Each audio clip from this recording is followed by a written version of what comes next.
As you may recall, yesterday we initiated our conversation on the structure of the substantive framework for the draft negotiating text, as well as on options to be captured under the elements. So we looked at the preamble, context, transparency arrangements. Fiona and I would like to thank you for sharing your views with us. And again, I just remind colleagues that if you do have written inputs, please send it to us. And for those that have submitted written inputs, thank you very much. We hope to continue our discussions today in the same constructive spirit that we had yesterday. As outlined yesterday, we would like to use the time available for us today to hear parties' views on the qualitative elements. Colleagues, can you please quiet down?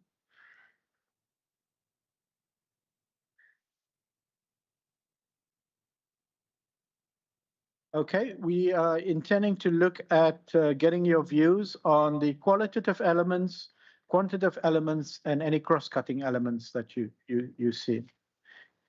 In terms of the work today, we would start off with the element of quality, and we would like to invite you to share your views and reflections on the options that you would like to be captured under this element.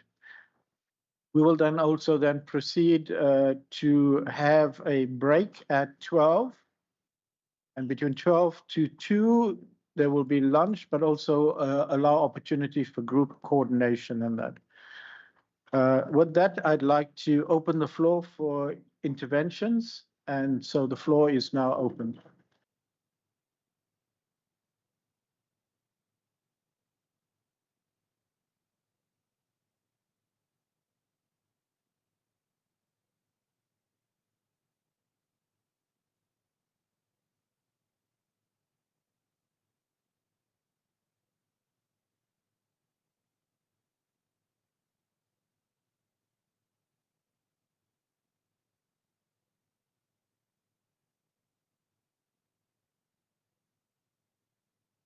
Okay, I'll give the floor to Group Asud. Thank you very much, Co-Chair. Good morning to all colleagues. On the qualitative elements, I will just mention 4 points. At this stage, we think we should have something reflecting the grant-based or grant-equivalent concessional finance. The process of setting the new goal should not result in further indebtedness for us in the Global South, and that should follow CBDRRC, as we mentioned, and adopt a climate justice perspective, as was mentioned yesterday by several other groups. It's okay, you can hear me? Yes. In this line, loans with the market interest rates should not be counted as finance provided for developing countries, since the effort is solely on the borrower side, and it constitutes an additional burden on debt sustainability of developing countries.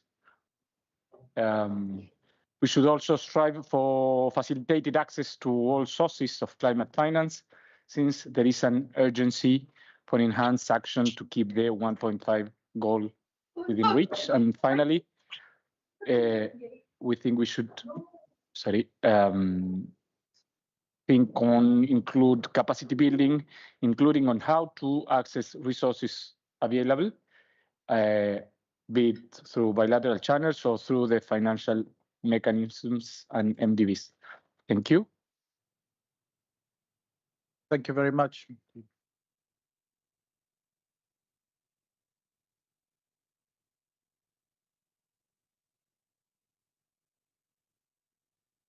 AGN.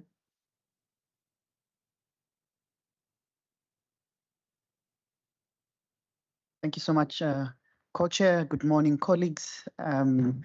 We would love to provide our input on the qualitative elements, and some of these also have been shared by our colleagues from the Group SU, which we support as we go by.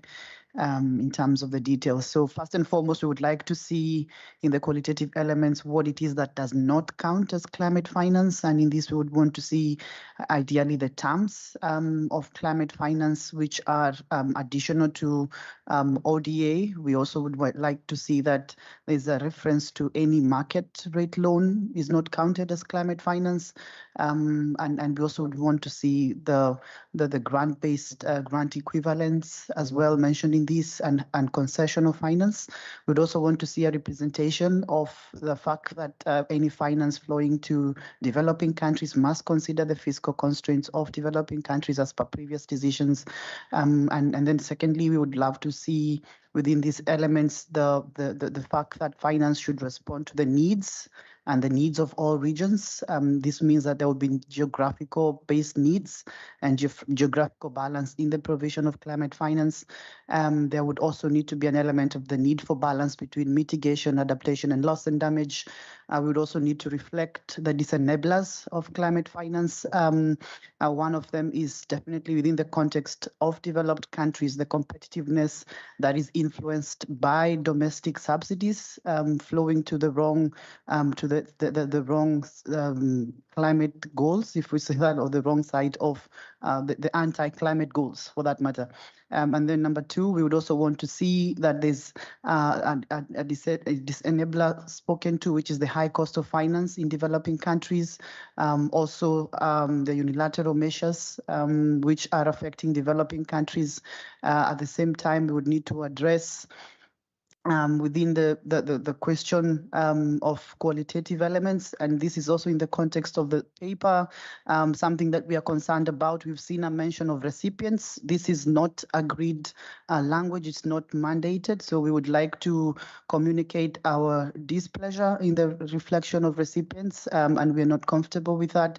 At the same time, we want to see access, so ways of enhancing access, including tackling the costs of access within the realities of developing countries accessing climate finance, and other African countries will definitely come in and complement. Thanks a lot.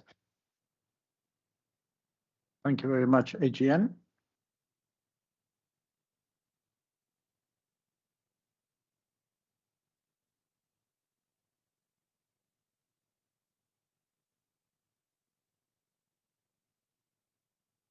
I give the floor to the parrot. Peacock, Australia. Thank you, Zahir. So I think I'll start by saying we don't necessarily see qualitative elements as separate from quantitative elements. They're as much as part of the goal as anything else, and certainly we don't even necessarily see them being separated in the text. We might see some of these elements intertwined with the qualitative elements, quantitative elements, but indeed there could be utility in having a separate standalone section on qualitative elements, particularly where those are so cross-cutting that they need a dedicated section. And so I'll speak to some of those now. And I think in this section, we would feel it really important to include a reflection of our ambition to ensure financing is gender responsive, also delivering meaningful impact for women and girls, children and youth, that financing is human rights aligned and delivers localized benefits, including for Indigenous peoples and local communities. Whilst we could see these being qualitative, I want to just note that we also could see a quantification of some of these elements. You could express sort of targets that articulate your ambition in a quantified manner. These could be targets within the goal. They also could be targets with reflector outputs and how we measure impact as well. So that's one of those ones which we could see kind of hybridized. We also could have a paragraph, I think, here on impact and effectiveness, which could be useful. But I know we've also sort of spoken about that potentially being something we include in the earlier sections of the text in the context. We're quite flexible where you would include this, but we could see it being captured here. I think Julius, on behalf of the AGN, made a point on you could include a section on financing instruments here. I think we could also work with something that speaks to different financing instruments in a qualitative manner. You could possibly also do that in a manner which reflects different thematic areas, regional needs and capacities. And so that was something we'd be quite interested in exploring. I think we would like to see something which speaks to co-benefits, in particular nature and climate resilient development. and in particular recognizing the importance of nature-based solutions in that context. I think we would also be very encouraging of having an element here on access. And again, this is one of those ones which could be speaking in a qualitative manner, but you could ultimately quantify as well. So you could quantify it as a sort of a target for access for those countries or regions which do face significant capacity constraints with respect to accessing finance. So you could speak qualitatively and speak on policy measures, but then you could quantify a sub-target or a goal or ambition in that sense. We also would like to see focus here on capacity building and technology transfer as well. I might leave it there. Thank you. Thank you very much, Britt. LDCs?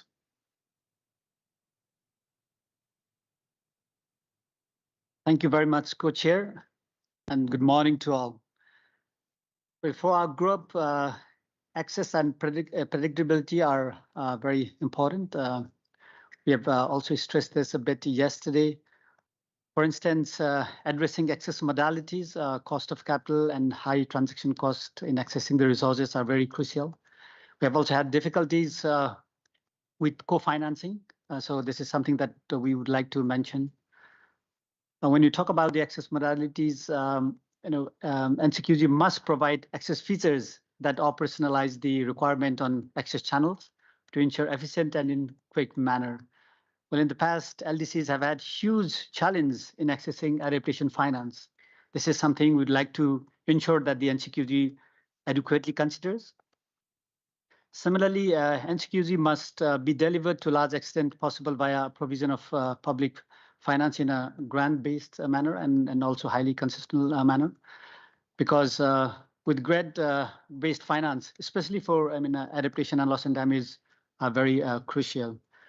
Why we say this is also linked to very much our concern with the debt burden and indebtedness. Many of our countries are not able to access more loans, and of course, since the adaptations is a huge need for us, receiving more loans would be detrimental to sustainable development. So we think that grant-based finance are not burdening already. The issue that we have a debt burden is a fun issue for us. Similarly, NCQG must ensure that no additional conditionalities are imposed in the provision and mobilization of climate finance. This is something is also of important to us. For now, these are some of our inputs, but we will come back later if there is a need. Thank you very much. Thank you very much, Roger. I have next South Africa. Good morning, everybody. Thank you, Chair. It's the first time that we're taking the floor, so we'd firstly like to thank our hosts, Columbia, for the wonderful arrangements and also for the fantastic dance party that was arranged last night. Thank you very much. We'd also like to congratulate the co-chairs on their reappointment for this year, and we look forward to working closely with you to find a successful NCQG outcome for COP. The first qualitative element that we would like to raise is that of the quality of finance and the instruments that are used to deploy the finance. Grants and highly concessional instruments need to anchor the NCQG and need to be scaled up significantly.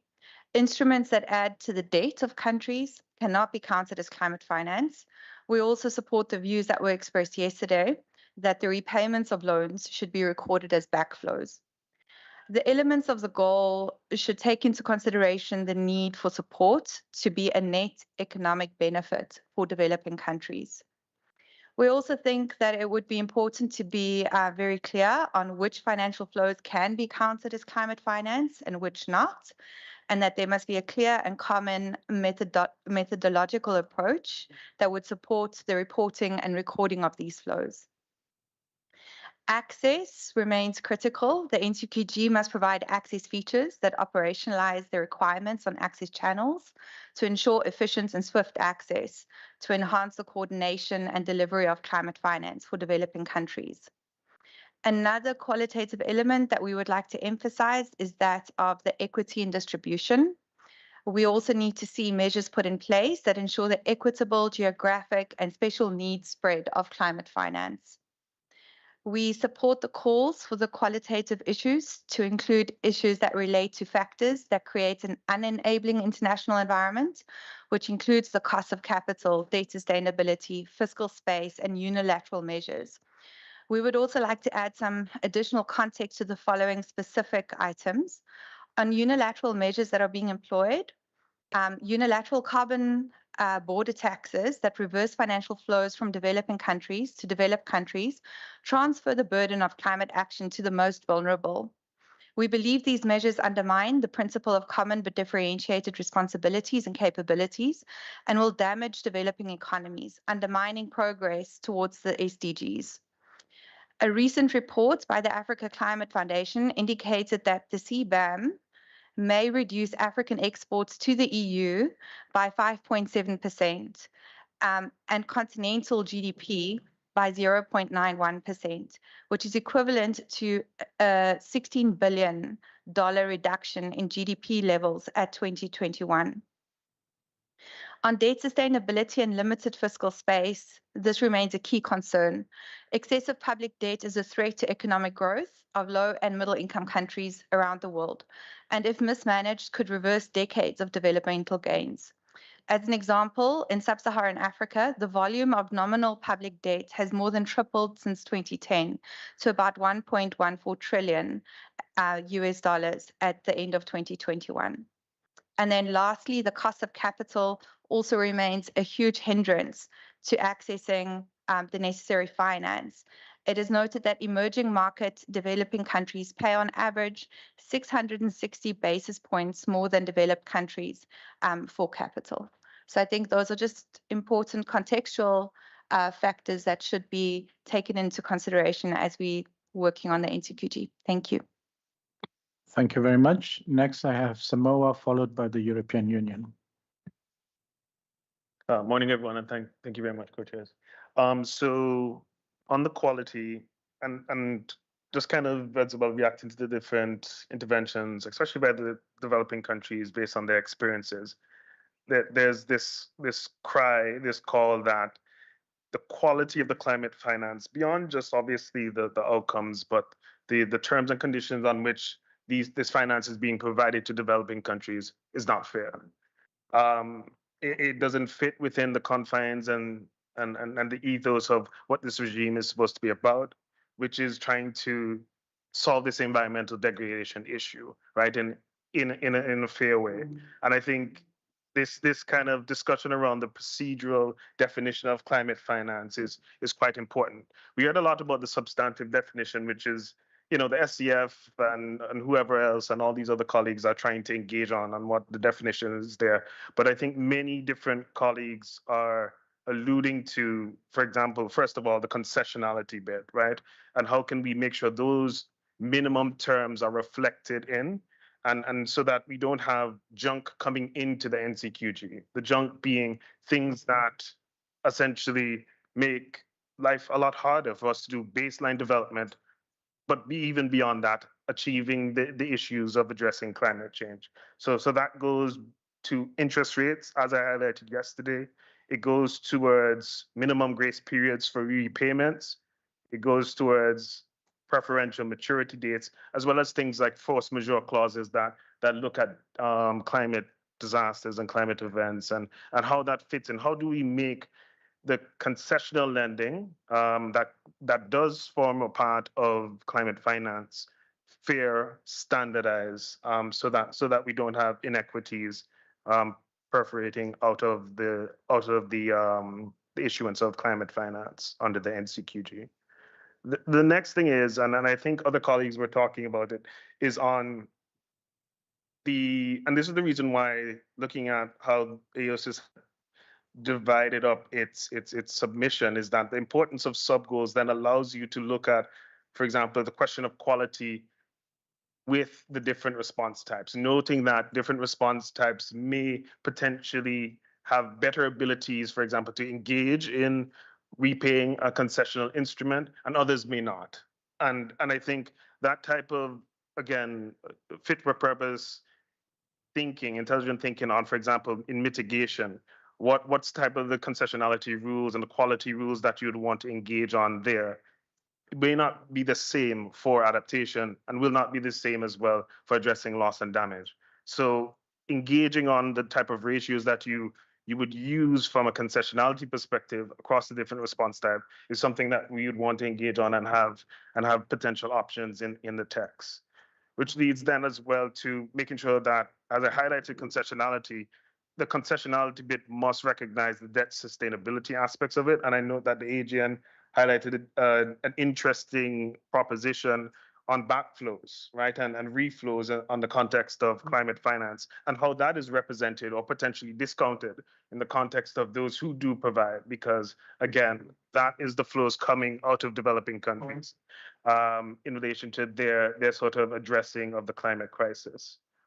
In addition to that, I think, and we talked about reviews, the intervention I made yesterday didn't really unpack the review process that we would have wanted to see, but noting that as we engage in different NCQGs potentially in the future, when we look at whatever the end of the time frame for the applicability of this commitment, if we see that the temperature has increased, if we see that there's more impacts that are potentially going forward, there has to be then a further discussion on tweaking the quality of the provision of climate finance to represent that.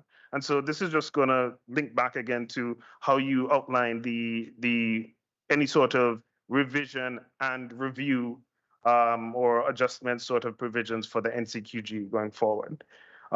The last point I would make is on access, and I guess it's a procedural point to us as persons across the room, is that in the input paper, and we appreciate again the input paper is I guess questioning why there isn't a separate bullet on access itself as access features, and we do understand that there's overlap, but from the way that we're seeing it so far is that access is more on the side of principles, quality is more on the side of principles, and then access is more about the discussion of the process, the steps, the institutional sort of actors, and how we send the needed reform. And we talked yesterday about the potential of the NCQG to form a part of this broader discussion. And I think access is one of the key things that, at least we highlighted in our submission, we want the NCQG to reform. Because again, these institutions want to mark progress on the NCQG, on our NCQG. It's not the other way around. And so we do need to take advantage of the fact that if you're coming to us to try and calculate against our goal, which they do want to do from the standpoint of whether it be reputation or whatever the case may be, is that you need to come using fairer rules, fairer procedures in the context of access. And we note again that access and how these channels go about providing this finance, we need to have a more strategic discussion on how these channels are going to work together collectively. I think the last other thing on access as well is about the harmonization of procedures and the simplification of access procedures. And I'll end on this sub-point is that it is beyond the multilateral climate funds. The multilateral climate funds are actually the most transparent channels for access. Bilateral access is not transparent. MDBs are also less transparent than the multilateral climate funds. And so we cannot, if we're talking about the global effort, a wide variety of sources, we talk about that all the time. The NCQG has to apply beyond the multilateral climate funds, which we engage with every year in annual guidance. So this is the NCQG is an opportunity to look at the entire architecture and speak to all of the different actors and to make sure that we're strategically providing finance we needs to go to the best so that we can achieve the goals of the Paris Agreement. Thanks a lot. Thank you. I had the EU next, but they were asked to come later. So we move on to the US. Thanks very much, Chair. Good to see everybody again this morning, and happy to be having this important conversation on the qualitative elements here. Similar to what folks have said already, I think that there's a lot of openness on our side to whether or not these elements are reflected quantitatively or qualitatively. So there are some issues that I won't speak to here that we've sort of mentally put in the possibly quantitative section that I think we'll bring back this afternoon, as well as the ones that I think that we're going to talk about here in this section, which could potentially be quantitative themselves. I think there's a little bit of flexibility on our side as to where things indeed might sit. But in our thinking on this thus far, we've essentially tried to reflect what we've been hearing from parties and how we might like to see this captured in a decision. With that, I'll also note that our proposal should be understood in the context of the U.S. proposal on structure, which again is a chapeau sort of outermost layer of the goal, which speaks to overall global investments from all parties and all sources, international, domestic, public, and private, with a series of subparagraphs, quantitative and qualitative. So from our perspective, these qualitative elements are not separate from the quantitative aspects of the NCQG, nor are they separate and apart to what we're doing in the more quantitative layers, but they're sort of a fundamental part of the package that will help make very clear how we will be enabled to achieve that global investment goal that we're talking about in the chapeau. That said, for ease, we've split up our qualitative elements into sort of 4 major sections, each of which I think we expect to have a sentence or a paragraph or so on a number of respective elements. The first set of qualitative elements we had envisioned are things around sort of enhancing demand for climate investment. So things that can be done to sort of incentivize investment and try to improve the demand for activities. And the elements that we identified in that context are to have a qualitative element on policies in enabling environments. We continue to see policy steps to be one of the key things that countries in particular, but all kinds of actors can be doing to help incentivize investment in climate action across scales. We've heard a lot of discussion about the cost of capital, and again, I think that's another key aspect we'd like to see reflected in that enhancing demand space to make sure that we're addressing that key issue. We've also included a potential qualitative element on the relevance of disclosures, which I think is another really interesting and important space. I think for us, we understand that as sort of voluntary disclosures where different private sector firms can be putting out information on how climate is or is not embedded in their portfolios, which would be helpful to take into account. We have another block of qualitative elements on sort of the other side of the fence on scaling up supply. So you've got actions countries can take to improve investment environments, and this is much more about the investment itself. The things that I think we see in this space is some sort of a qualitative element on the importance of the private sector, some sort of element on the importance of blended finance, some sort of element on the importance of domestic resource mobilization, which is, of course, a big piece of this conversation, as well as on innovative sources. And I think it's clear in all of those cases that those could also easily be quantified elements potentially. We could see financial numbers appended to those potentially, although we had been understanding them as likely to be most effective from a qualitative perspective. So I think we've potentially have some flexibility there. We have another block on what we've called cross-cutting enablers. I think we are very open to other names for that category. It's sort of a place where we put other issues where we weren't sure quite where to categorize them. The first of those is on enhancing access, which I think we see as a really relevant and important issue. And I've heard a few folks raise that already this morning. To be very frank, I think this is an element that we're really interested in, but frankly, I've struggled to draft text on personally. So I would really benefit from some concrete proposals on exactly what that might look like. And I'd be really open to talking about that with folks. We had another element in this cross-cutting enabler section on enhancing effectiveness. Again, I think for us, investing in climate action is really a means to an end. The things that we're trying to achieve here are a 1.5 degree future and building climate resilience and making sure that there's a strong focus on effectiveness is actually really the critical thing here rather than the dollars or cents invested. We envisioned another element on strengthening safeguards, so making sure that we had robust environmental, social, fiduciary safeguards implemented across projects and programs. I think would be really another important aspect to include here. And then last but not least, a qualitative element on enhancing transparency, and very much agree with what our colleague from AOSIS has said just a moment ago, that a key feature of this access conversation is making sure that everyone who is indeed providing finance for climate action is reporting on that transparently, and all of that information is captured in our system so we can continue to investigate and talk to each other about the terms of those things, the instruments that are being used, and that we have clarity on that information, which is of interest to very many folks. the fourth and final block of qualitative elements that we had envisioned is a little bit different than the other three. This is a place where we had envisioned sort of calls to action for different groups of actors potentially. And this was sort of really inspired by some things that we've heard from discussions with the private sector about how when the Paris Agreement was adopted, they really saw Article 2.1c as a way to then understand how they could engage in the system. But what a lot of those actors are craving is something a little bit more directive to say, well, this is how we understand your role in the system. We thought that was a really nice sentiment and a nice idea. And while we don't see this as specifically 2.1c linked, the idea of having a place to say, for this type of actor, we see this being your role in helping us deliver on the NCQG, I think would be helpful. So we had anticipated having calls to action for a number of different actor groups to say, this is what we think your space in this process is. And the tentative list of actors we have here are our national governments. We had an element on subnational and local governments, which are also key players, of course. An element on multilateral climate funds, including but not limited to potentially the operating entities of the financial mechanism, which are key players here.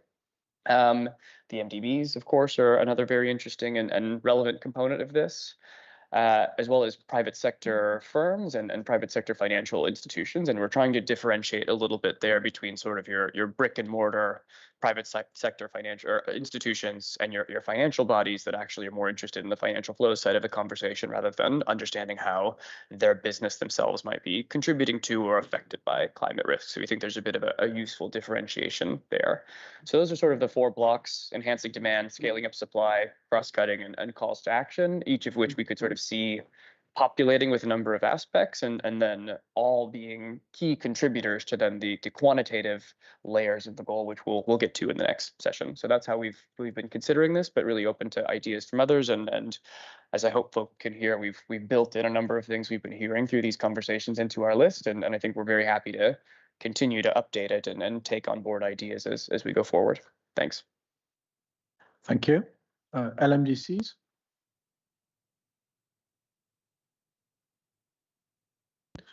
Thank you, Co-Chair. We align with the views expressed by ASEAN, LDCs, South Africa, and Samoa. We believe that the NCQG cannot be effective without explicit qualitative elements, and we have 4 qualitative elements to propose. Firstly, affordability of fund flow will be critical. Flow should not be adversely impacting the macroeconomic profile of developing countries. For this, the flow of funds must be primarily grant-based and public in nature, concessional and long-term. Third, a balance between adaptation and mitigation flows. For this to happen, the existing scale of adaptation finance needs to be enhanced significantly. UNEP's adaptation gap report signals the requirement of resources, which are 8 to 10 times the existing flows. Given the adverse risk-return profile of adaptation project, the flows must be public and grant-based in line with Article 9.4 of the Paris Agreement. Fourth, as suggested by our colleague from ASEAN and South Africa, we suggest an element titled non-climate finance flows, including ODAs, loans at market rate, purely private sector flows at market rate of return, and non-climate specific flows. It is to be noted that we have proposed a climate finance definition as part of the transparency arrangements. And lastly, swift access to resources requiring simplification of access modalities and lowering of co-financing requirements. Thank you. Thank you very much. I have next Norway, followed by New Zealand. Norway. Thank you, Co-Chair. Good morning, everyone.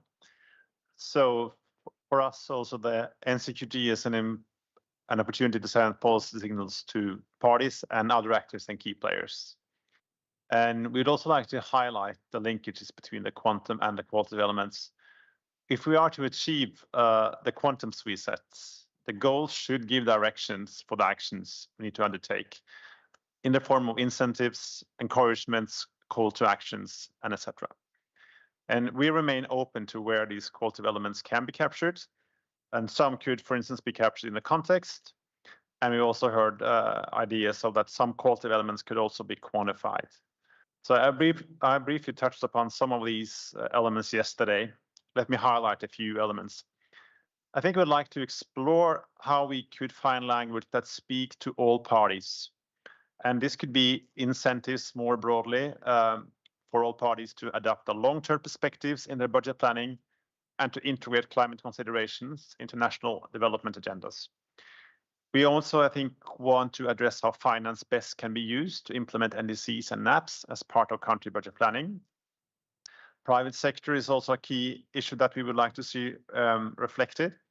And then like to see encouragement to boost private sector investments, for instance, instruments to incentivize climate investments and disincentivize high GHG emissions and non-resilient activities.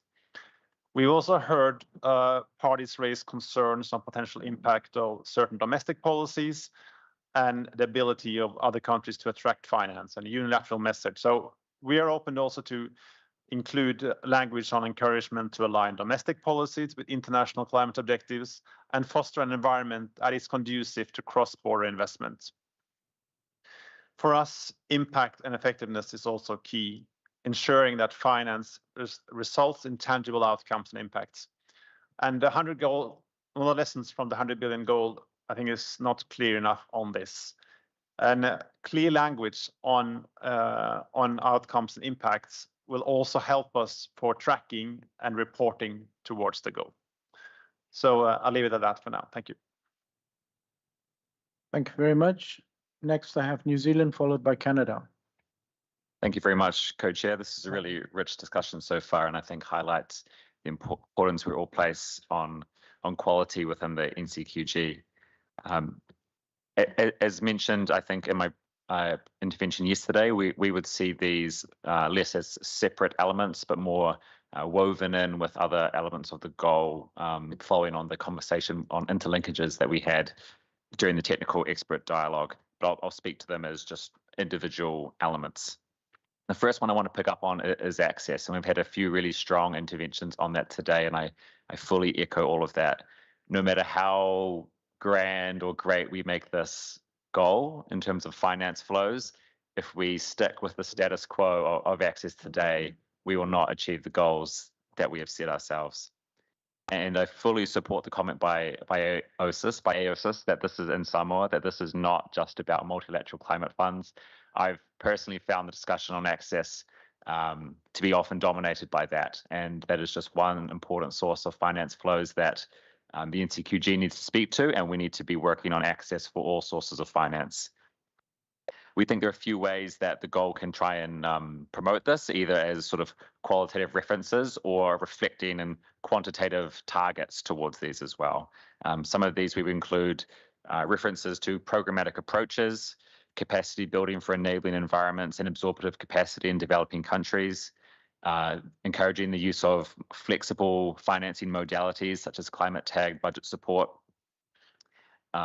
also the coordination and amongst contributors of all kinds, and looking to scale up existing initiatives where possible rather than always creating new ones. There's so many lessons we have from access over the last few years that I think we have a rich set of material we can play with here. Another one would be looking at an allocation for particularly access challenged groups like SIDS and LDCs. Moving on from access, qualitative elements relating to gender, Indigenous peoples, nature positive finance, youth, children and future generations is also really important. And there are multiple ways this can be reflected, either as qualitative references or also quantitative targets, such as a percentage of finance or a dollar value of finance going to initiatives led by women or led by Indigenous peoples. It's just one way that could be reflected, and we would like to see options on all of those. Final bucket of elements is in the sort of policy measures area that we've heard a few interventions on already. And again, these could be reflected as qualitative references or encouragements or also quantitative targets.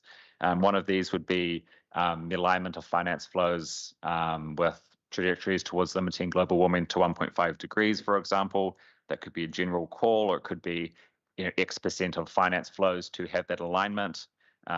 Quantitative targets around the removal of fossil fuel subsidies or high emissions inducing agricultural subsidies, emissions pricing, disclosure has been mentioned, and also reducing the cost of capital in developing countries is critically important.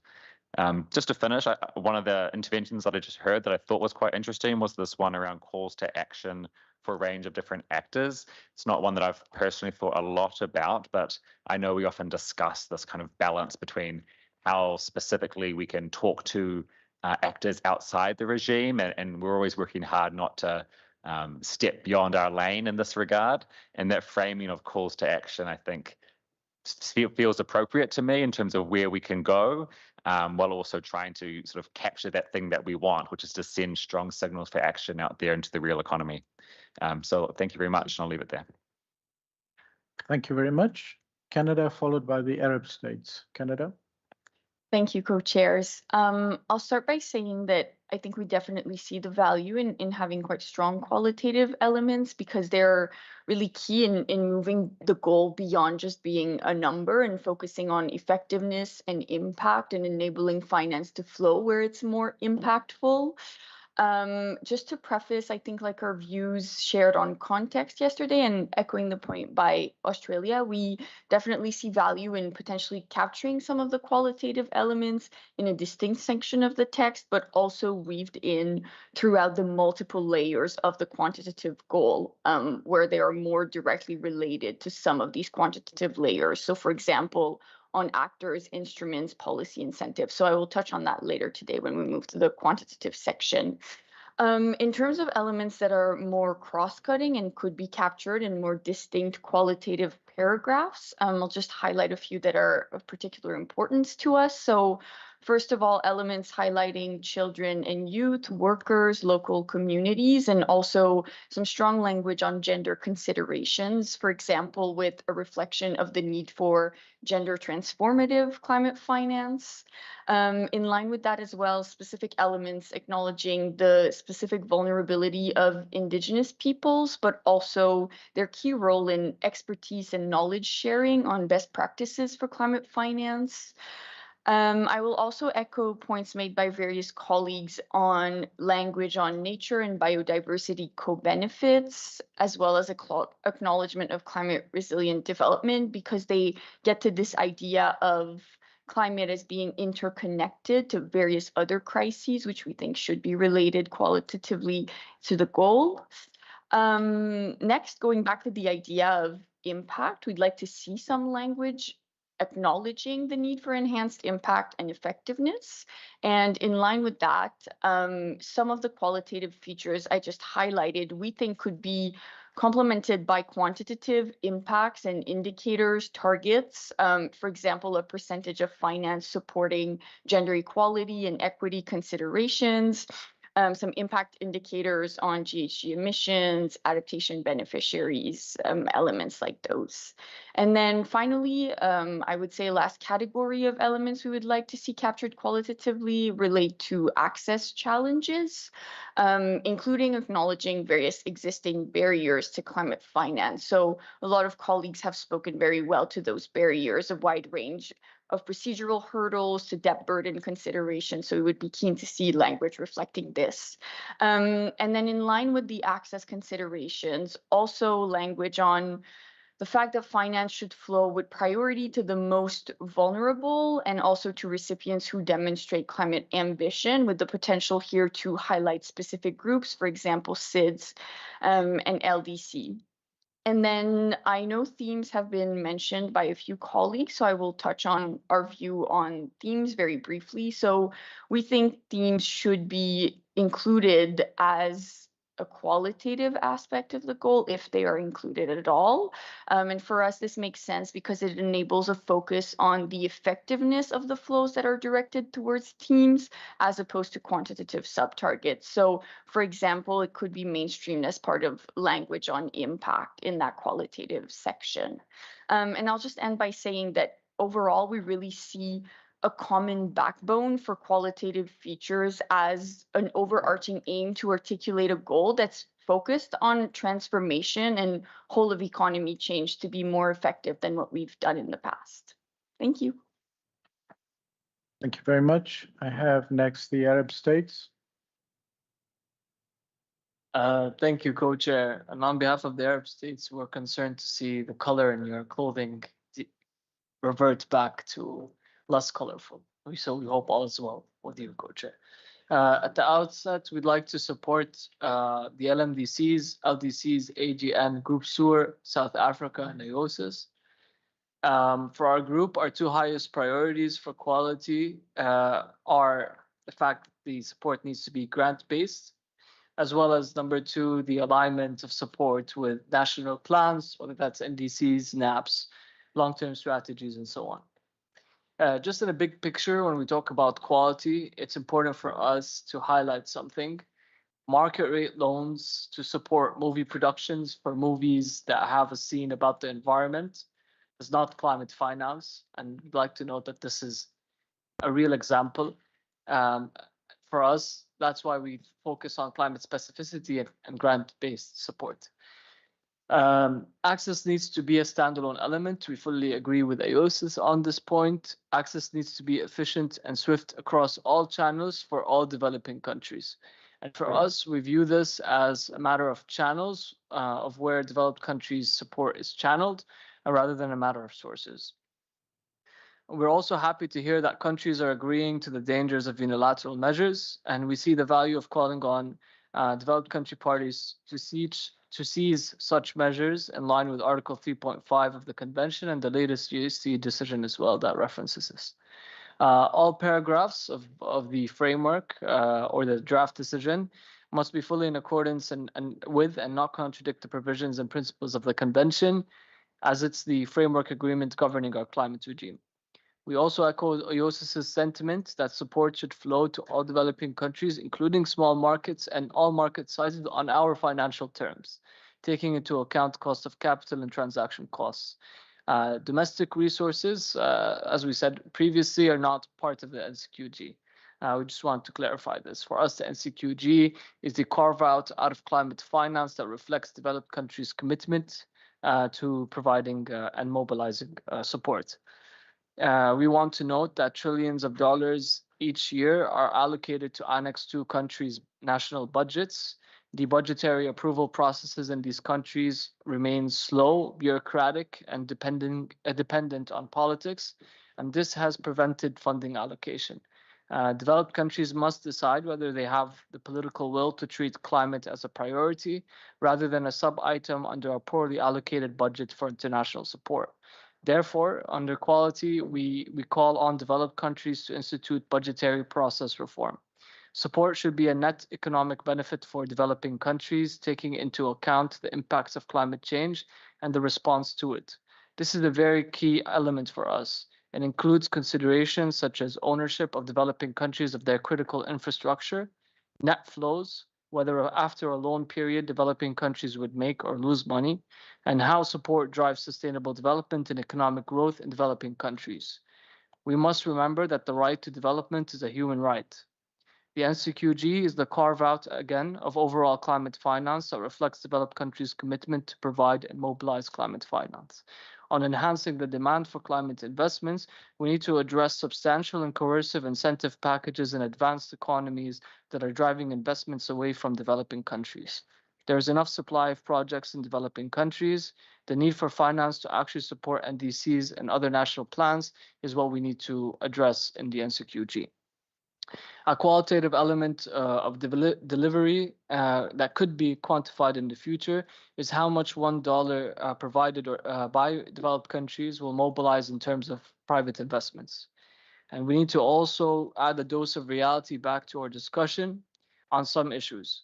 Private sector actors have a fiduciary responsibility to their shareholders and are not going to invest in riskier markets for less returns because of a voluntary signal in the NCQG.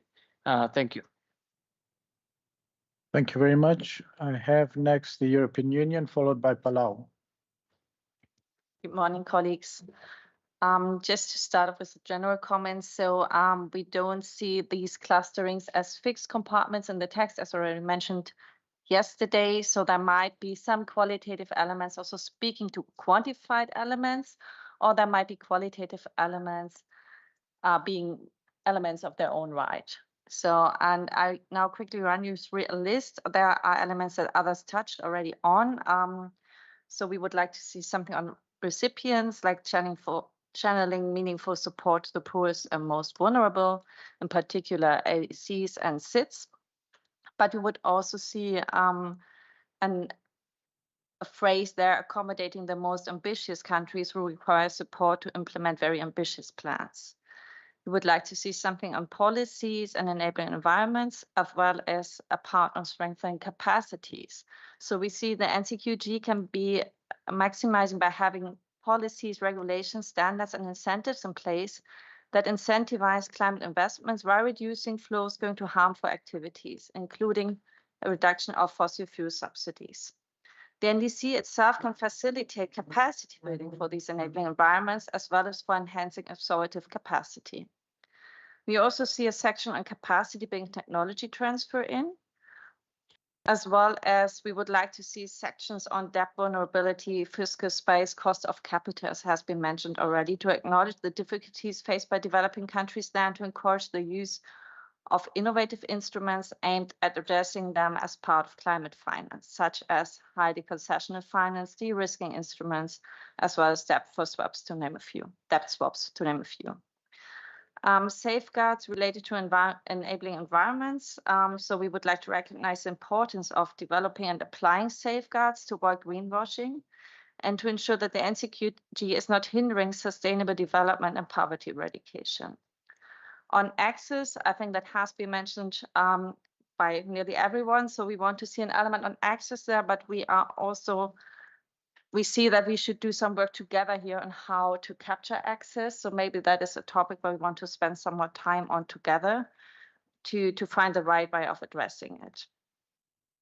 Indigenous people and knowledge. So we would like to take into account the needs of Indigenous people who are often at the front lines of climate change and encourage making use of Indigenous knowledge. Gender responsiveness should form an element to further building the capacity of women who are disproportionately affected by climate change impacts. On instruments and sources, we see there are different sources and instruments that are best equipped to deal with specific circumstances and needs in particular countries and sectors, and that should be referenced somehow as a qualitative elements. For mitigation and adaptation, albeit not in nominal terms, we would like to acknowledge the value of striving for a balance between financing for mitigation and adaptation. We also see value in adding a qualitative element referring to the operating entities and to acknowledge the value of channeling finance through the operating entities of the Paris Agreement, which have operating modalities that enable them to foster transformational change and to encourage all parties with the capacity to do so to contribute to these operating entities. As already mentioned yesterday in the context sections, we would like to see a strong call on other actors, MDBs, IFIs, for example, to align the operations with the Paris Agreement objectives and to contribute and increase their contributions to climate finance, both in highly concessional forms of finance and by significantly increasing the mobilization of private finance. We would also see a call on regulators and supervisors, public and private financial institutions, rating agencies, philanthropies, to name a few, as well as the private sector, and we mentioned it yesterday. We also would like to see something on impact and effectiveness, as finance is a means to an end and needs to enable ambitious climate action and policy on the ground. I think that has not been mentioned yet, but it would also be good to reflect biodiversity, to reflect the biodiversity climate nexus somehow in the qualitative parts of the NCQG. Thanks. Thank you. Next is Palau, followed by the UK. Thank you, Co-Chair. Since it's my first time taking the floor again, like others, I would like to thank our colleagues here from Colombia and the government of Colombia for doing such a sexy and excellent job in receiving and hosting us. So thank you for that, as well as congratulate you, Daria and Fiona, for again taking on the helm in steering us through this pathway, as well as the Secretariat for the supporting our arrangements in coming to this beautiful, sexy and exotic destination for our dialogue. Chair, in terms of the discussions, I would like to support the statements or the remarks made by my colleague from Samoa on behalf of AOSIS as well as the LDCs today. Not just today, but yesterday as well. I'm going to be speaking specifically on the point of access. It is a consistent challenge for developing countries, most especially for small island developing states. The NCQG must provide access features which operationalize the requirement on access channels to ensure efficient access. It would be important of having access within these discussions, particularly for small island developing states like Palau that has significant capacity constraints, while also being one of the most particularly vulnerable countries to the impacts of climate change. Article 9.9 speaks to this and would be necessary to have it reflected. Chair, yesterday one of my colleagues was saying, I think it was from the Africa, that they were in the middle of a flooding. It's totally opposite where I come from in the West Pacific. We're now in a drought season. And I know the secretary might be upset, but I was this close to not coming to Cartagena because we had a drought watch.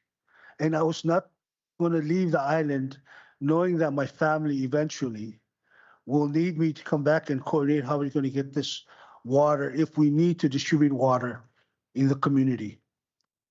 And prior to that, a week before my departure, we had to work with the Palau Red Cross Society, civil society groups. We had to start identifying the most vulnerable population, the communities, the elderlies, people with disability, single mothers, and people with only one source of income. And we need to identify that in case the drought situation get worse, and we have to find ways to provide water to them in the most remote, or how we're going to get the water to them. So that's the impact of climate change. And on top of that is we have wildfires burning left and right on the island. And so like my colleague in Kenya, was it Kenya, I believe, yesterday that discussed it, they're going through a flood and we're going through a drought.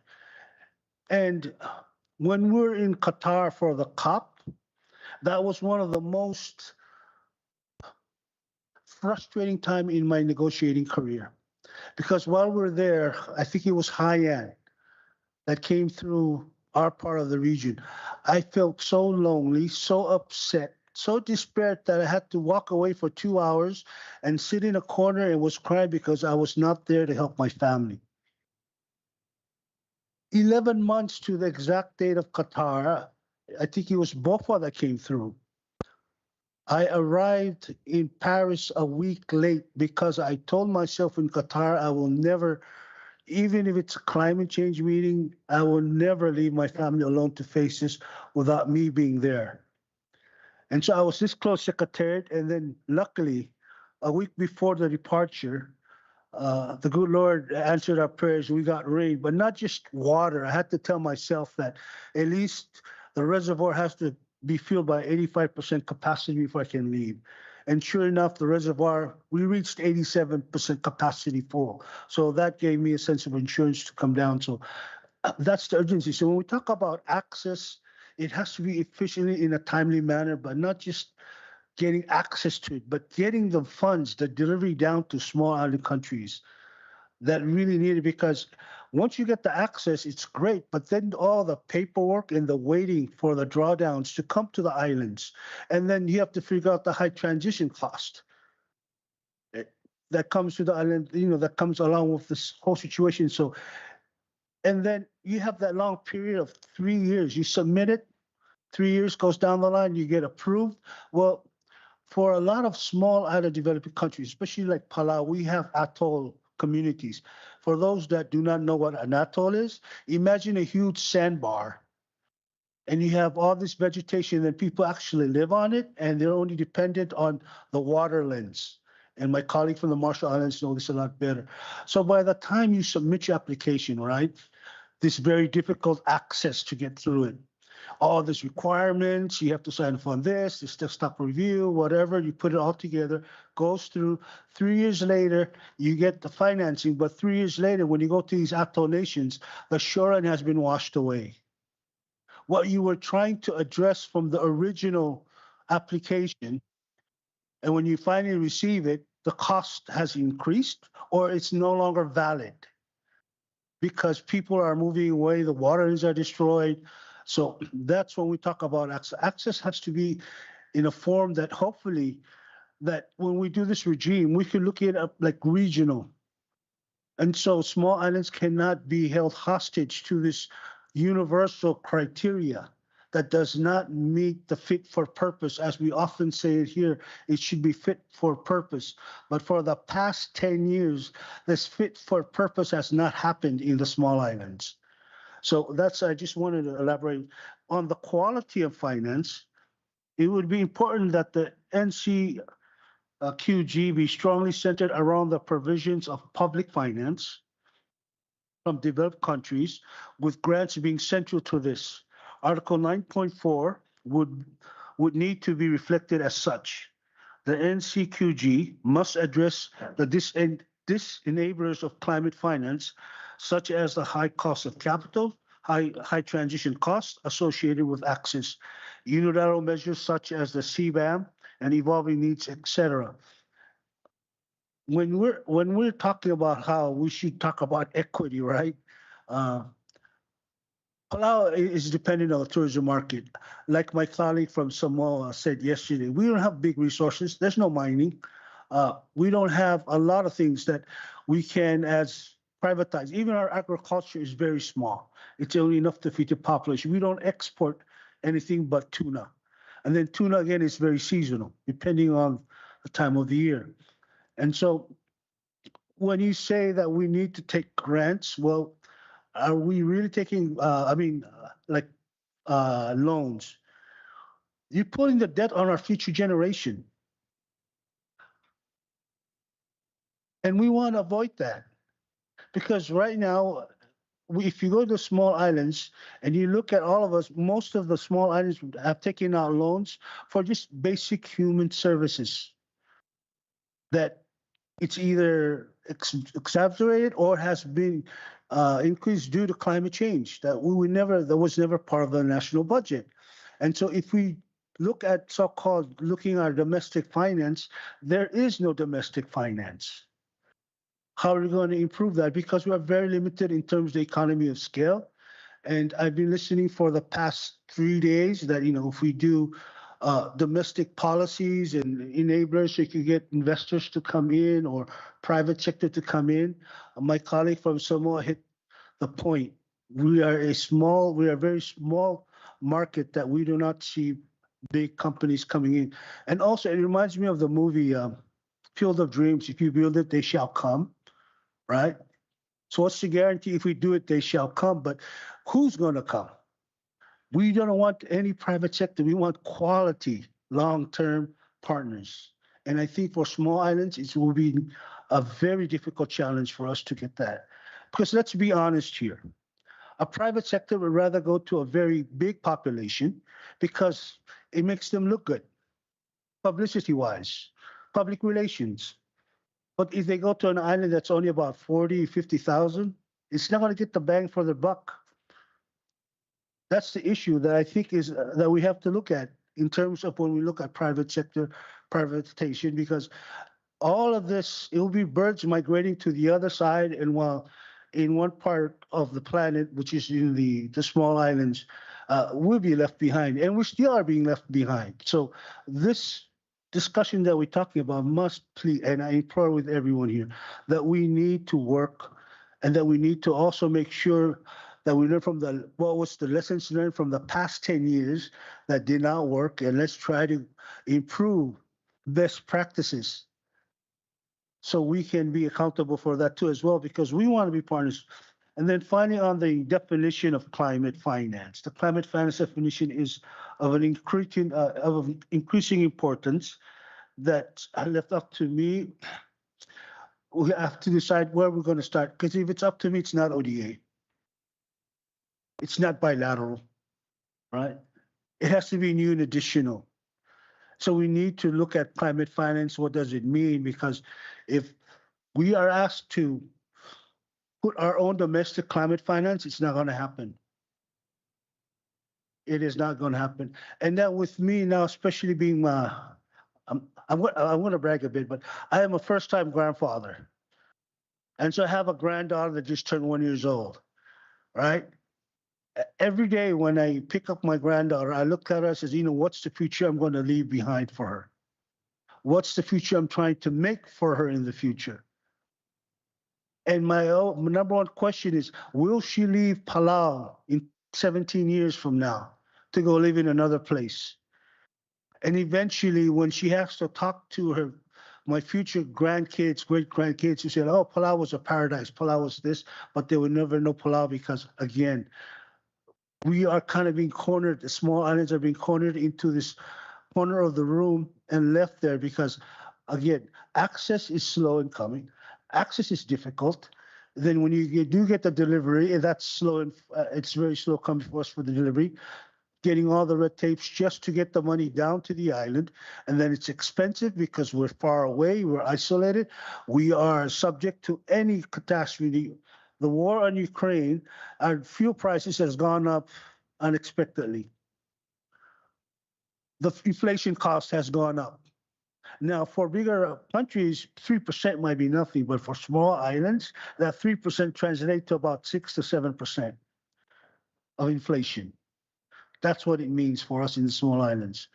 And so, Chair, I'd just like to, with those words, I'd say, but again, I'd like to support the colleague, the statement made by my colleague from Samoa, Makai, on behalf of the AOSIS as well as LDCs, and I apologize for taking too long, but I just wanted to give you an idea and the flavor of when we talk about access, these are some of the things that actually really underpinned our efforts to move forward, not just saving our islands, but saving a culture and a tradition that's lasted for more than thousands of years, similar to here in Colombia.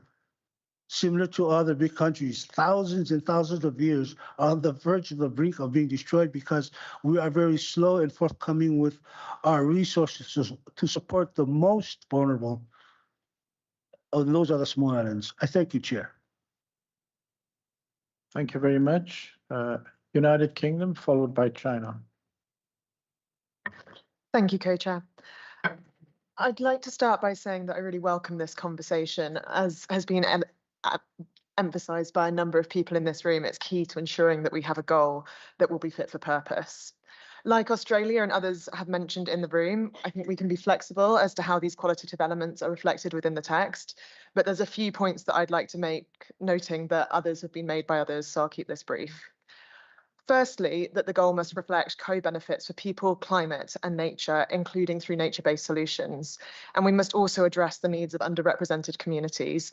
And this includes the inclusion of gender responsiveness, children and youth, and Indigenous communities. We've also heard a lot about the challenges relating to debt and the cost of capital. And we recognise these challenges that countries with high levels of debt and vulnerability face when addressing climate change and wider development needs. It is because of this that quality of finance is key. Grant-based and concessional finance must have a role in the NCQG, and the NCQG must do more to ensure that climate finance provided is effective and addresses how to use grant and concessional finance to mobilise other sources. I'd also like to briefly speak on access, just spoken on so eloquently by my colleague from Palau, and I'd like to thank him for sharing his experience and reminding us of the importance of this conversation. Quantitative increases in available finance are meaningless where money cannot be accessed sufficient to need. We recognise this, and we are open to discussions on how this is best represented in the goal, and would be supportive of text that calls for work to simplify access and increase programmatic approaches. I'd echo the point raised by the EU that I think this is a conversation that needs to be had further and would call for space to have it. We should consider how we can encourage the implementation of domestic action to facilitate effective implementation. Thank you. Thank you very much. I have China followed by Zimbabwe. China. Thank you, Takia. Firstly, I want to say it's too cold in this room.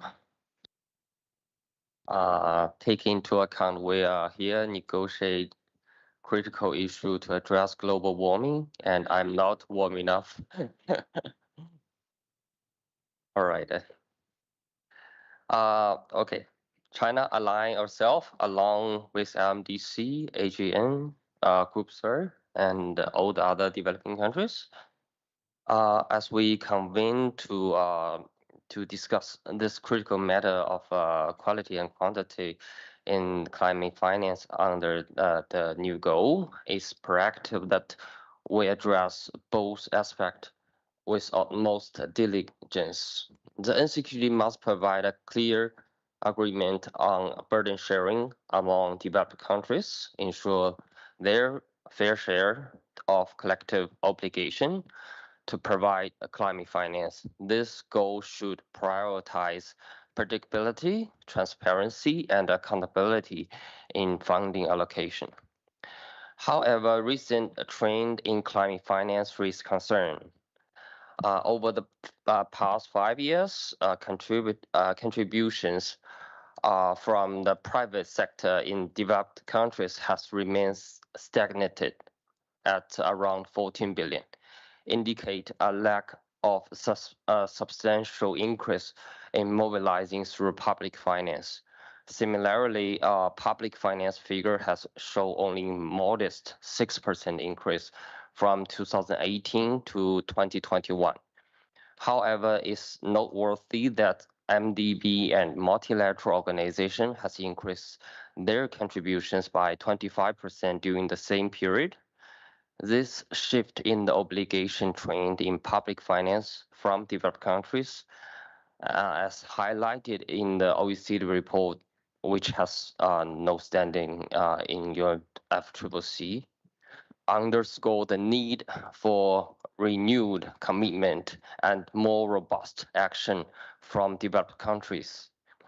One critical aspect that require attention is the role of private sector. While profit-driven, the private sector remain a crucial player in climate finance. However, as it is not a party to the Paris Agreement, it is essential that developed countries specify the extent of public sources they will deploy to mobilize private finance flow from developed country to developing countries.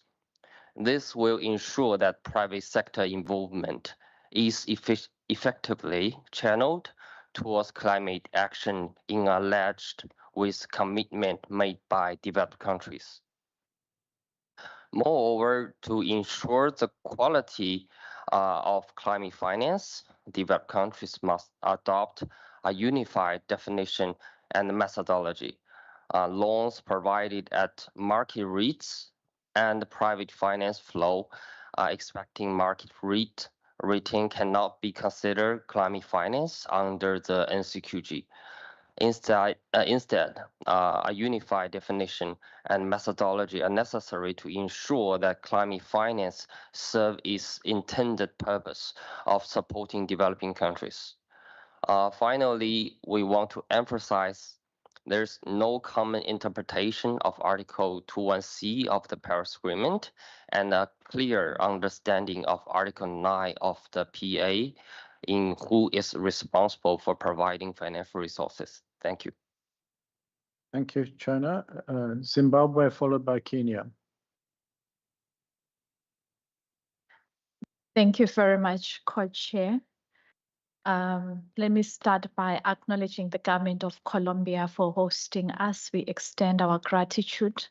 And let me also congratulate the co-chairs for their reappointment, and we look forward to working with you. Zimbabwe would like to align its statement with the African Group of Negotiators statement.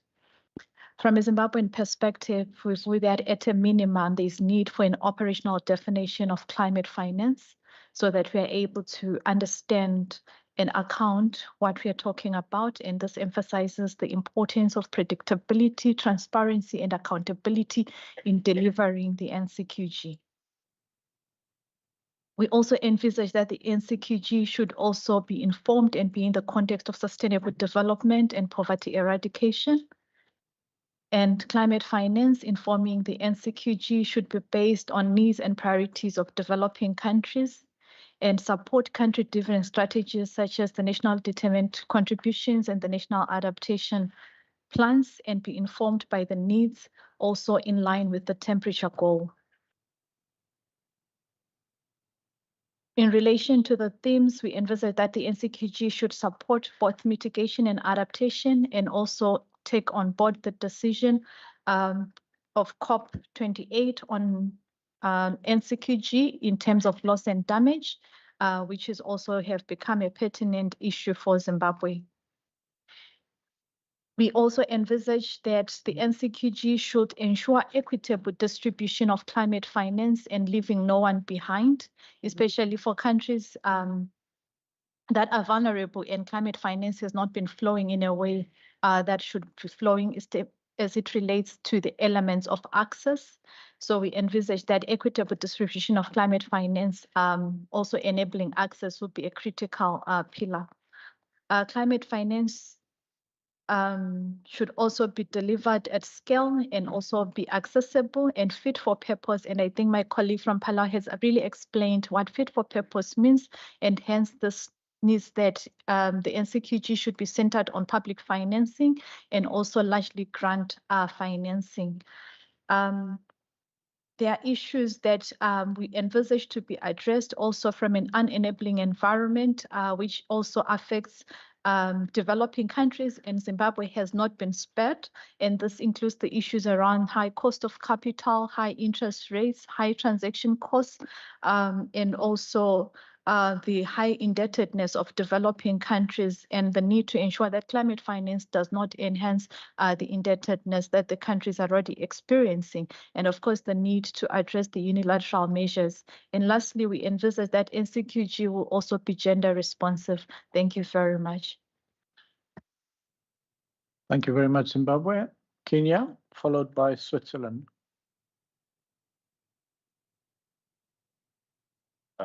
Thank you, Co-Chair. Good morning, everyone. Today, I'm happy that the internal climate has made us concentrate more. But also yesterday, the Colombian government must have treated colleagues very well. So the mood is very good this morning. Colleagues have said a number of things that I would have said. We will definitely associate ourselves with the comments that have already been made by the African group and other African colleagues, together with a number of developing countries that have spoken. Co-Chair, allow me to say that this is a very important section of the draft text of what will become the draft text of this new collective quantified goal, because it's the section that will elaborate the context and highlight some of the issues that colleagues are raising that speaks to the quality of the quantum and how the quantum gets to execute its intended objective. Just like my colleague from the US is struggling with how to draft access, I'm also struggling with what effectiveness is after listening to Palau. And I'm not sure who will determine what is effective and what is not effective. And that is why it's important to approach these qualitative elements from a very sober point of view, so that we are not designing administrative quality elements, but we are speaking to our experiences and regional circumstances in this section.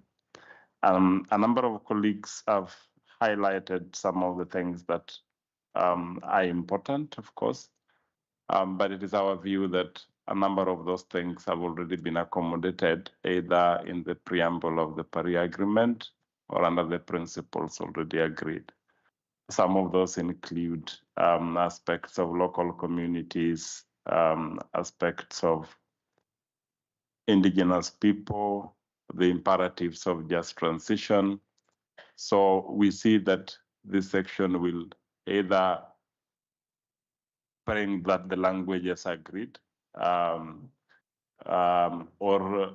point to some of that has already been agreed in the Paris Agreement or in any other subsequent decisions without having to introduce a new language that is not already agreed upon in regards to this. I think it's also important to point out, just also following from what our colleague from Palau has indicated, the need to reflect a regional balance and specific regional needs in regards to climate change and climate circumstances. We recognize that different regions present different opportunities and present different circumstances. And I think this is the section that will highlight that and put that into perspective. It is also our view that part of this section will also include some of the outcomes of the global stocktake in terms of putting the goal into perspective. It is our view that the decision on the global stocktake has a lot of good material that speaks to what the new quantified goal should be and how it should be reflected in regards to the needs and priorities of developing countries. This section will also sort of clarify certain things. We see a mix of terminologies: investments, climate finance needs, climate change investments, development, sustainable development, investment needs. And we need to be very clear that if we were to quantify what our development needs are, I don't think we would be having a discussion on the quantum to do that under this setup. And that is why we saw the opportunity in having a separate conversation that speaks squarely to investments that, of course, go beyond climate change actions. It is my belief, based on my reading of the NDR report, that quantum therein speaks to climate change specific actions and not investment needs. And we need to be able to clarify these different terminologies under this section so that we are speaking to the same thing and that we are moving from a qualitative element that describes the actual quantum in regards to its identity and what it seeks to do. While I appreciate also the discussions around linking climate to biodiversity and other things, that will also point to additional needs in regards to the interplay and linkages, which we've not elaborated and interacted with, and I will be very keen to see how that would make sense in the context of what we are discussing, because that could also open a window of the linkage with other conventions that we know nothing about so far in this room, and which has their own unique identities in regards to what they are supposed to do in the context of the needs and priorities of developing countries. Finally, as we keep having this back and forth discussion around the complementarity of Article 21C in the context of this goal, my struggle, and hopefully this will become clearer as we continue our negotiations on this subject, is if we are not able to agree on a common understanding of what climate finance is in the context of this goal, how are we going to be able to agree on what elements of Article 21C make sense in the context of this goal? And this is something I'm really struggling with, because it is more basic to agree on what is not climate finance and come up with a common understanding than to agree on what is climate finance in the context of Article 21C, because those two things are completely different. And if colleagues can provide some meat in regards to this, I'll really appreciate, so that I start making sense of some of the discussions that colleagues are advancing in regards to this. I'll stop here. Thank you so much. Next, Switzerland, followed by ILAC. Thank you very much, Co-Chair, and good morning, colleagues. Fully aligned with Fred's point on, I think we have to take into account that good food, good music, and dancing are great enabling conditions for compromise. So maybe we should consider doing that more often. Thanks very much to the Colombian colleagues for organizing. Now to the substance. So on the qualitative elements, I think we've heard it from others as well. There's different ways you can capture them. And we see them a bit across. So they're contextual elements which are somehow qualitative. I've heard some from the floor. Then there are, for us, qualitative elements that are inherently embedded into the quantum, and they qualify the quantum. They, for us, need to go into that quantum section of the goal. And then we see the more cross-cutting qualitative elements, which for us doesn't mean that they're less important. They're actually more framing across the entire goal, and that those we would see rather in freestanding paragraphs. I spoke about the ones on context yesterday. I will engage now on the cross-cutting ones, more freestanding ones we see. And then when we speak about the quantum, elaborates on those that we would want to see inherently linked to the quantum. For us, an important one that we would see in a more freestanding paragraph, because it addresses all elements of the goal, in our view, is access. And there we would want to see a recognition of access challenges, in particular from specific groups like LDCs, SITs, and fragile and conflict affected states that we know from data that they have significant access challenges. But we also are open to have other conversations of reflections of access interlinkages that were mentioned by several that we could reflect in that paragraph. We would also want to see a paragraph on impact and effectiveness. And there are several elements. One could see outcome-based references to the scope there. We made early on quantified suggestions for sub-goals associated to outcome-based on mitigation and adaptation. But ones could also have more generic paragraph on impact and effectiveness, and a recognition of particular ambitious countries in that context as well. We would also want to see a debt sustainability paragraph. We've heard you very loudly since 2 years speaking about this issue, so we're ready to engage on that, how we can frame it, and very open to discuss concrete language suggestions in that context. Also a paragraph on co-benefits, as well as safeguards embedded in that. So we do want to hamper human rights with finance actions. You heard us be quite vocal on this in other fora as well. So they're like safeguard elements and co-benefits we would see in one paragraph speaking. And then just a word on the thematic scope. For us, the NCQG is the ultimate aim is supporting the implementation of Article 2.1 of the Paris Agreement. That's why for us the scope is adaptation and mitigation. We do not see loss and damage in the scope. And another element there, which for us is very challenging, is the liability concern associated with that. So again, openness to have discussions, but for us, the thematic scope conversation is a very, very challenging one. And I just wanted to flag that so we can have conversations over the year ahead of us. And I will engage on the qualitative aspect embedded in the quantum in the next session. Thank you. Thank you very much, Switzerland. ILAC.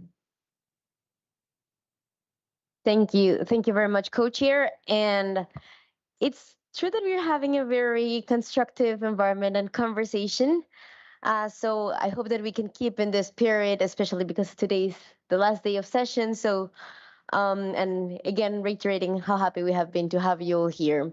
So, the discussion on qualitative elements is very important for us because we believe this is one of the main lessons learned from the 100 billion goal. We were also struggling, as some others have mentioned on the floor, on how do we use it and how do we structure them or separate them.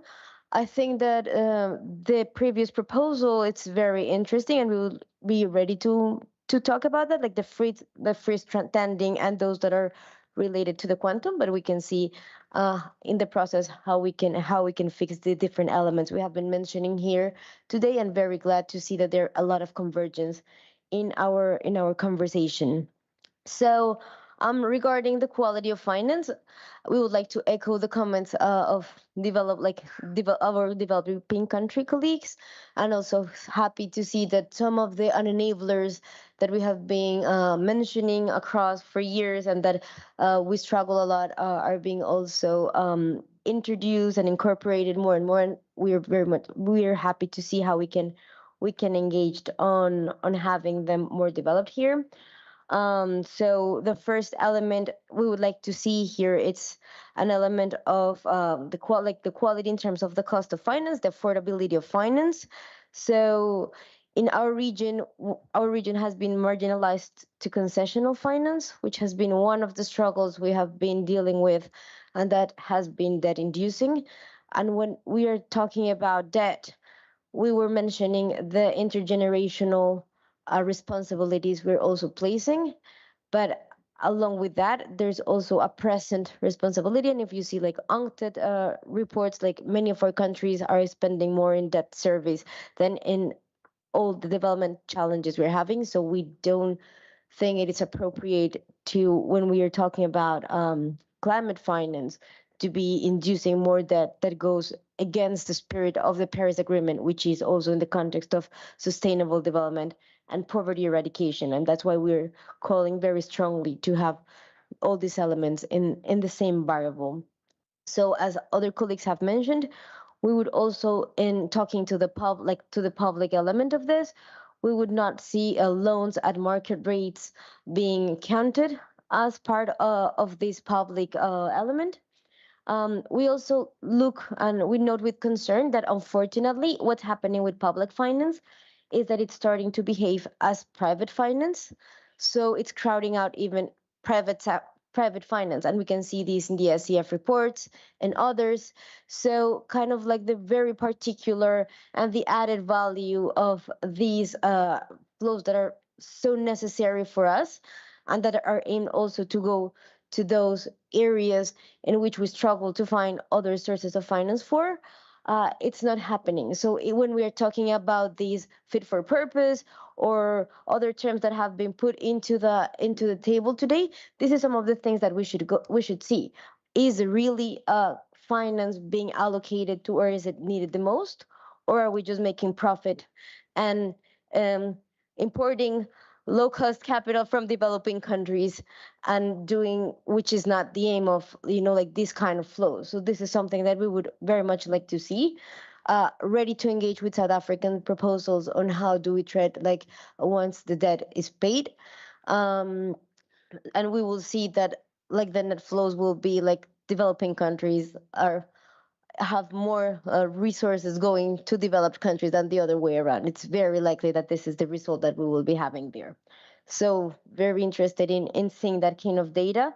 Also, when we are talking, and again, how we see the NCQG is that the NCQG is there to support developing countries in the implementation of Article 2 in its entirety. So it is a clear focus on developing countries, and as such, we see also, and we would like to echo some of the comments that have been made on the thematic areas and the ways that we can also be targeting the messages. So we feel like again, as Ayosis was mentioning on how we could play with the different sources and actors for adaptation, for loss and damage, which is a different rationality that we would have to mitigation. So we feel also that that's one of the added values or having this structured as thematic areas. So to have more targeted messaging that could allow us to have a better and more fit for purpose, taking into account the instruments that are available and that would bear the best results on each of the thematic areas. Now, on the channels, also, we would like to echo these call to increase the funding of the operating entities of the financial mechanism, including the Fund for Loss and Damage. So GCF, GF, and the Fund for Loss and Damage. We are entering also into recapitalization processes, so in which it's very important also that of the GEF at least. So it's important that it also speaks to whatever we decide in the NCQG here.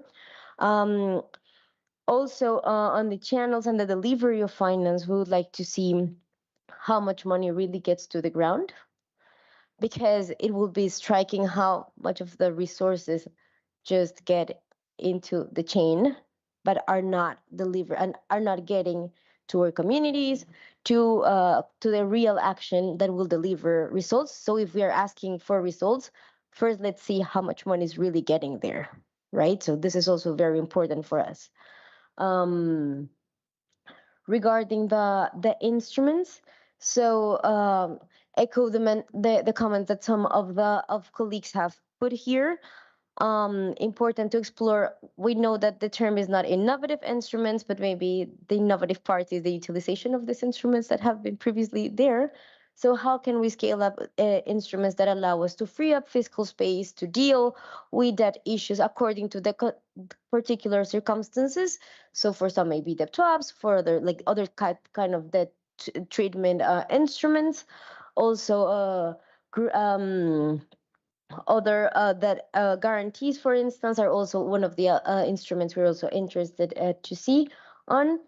On the other elements, also on the quality, also we would like to see like capacity building elements, technology transfer, which is also important, and not only technology transfer, but also a financing for the development of endogenous technologies, so that we can also develop our own technology. So that capital, that would be very also important. In the relation with 2.1C, I think this is very important for us, and we would like to see it here, because we see that the NCQG could help developing countries in the implementation of 2.1C. So for instance, in Colombia, we have developed a taxonomy, but we are having many sometimes challenges on how to implement it.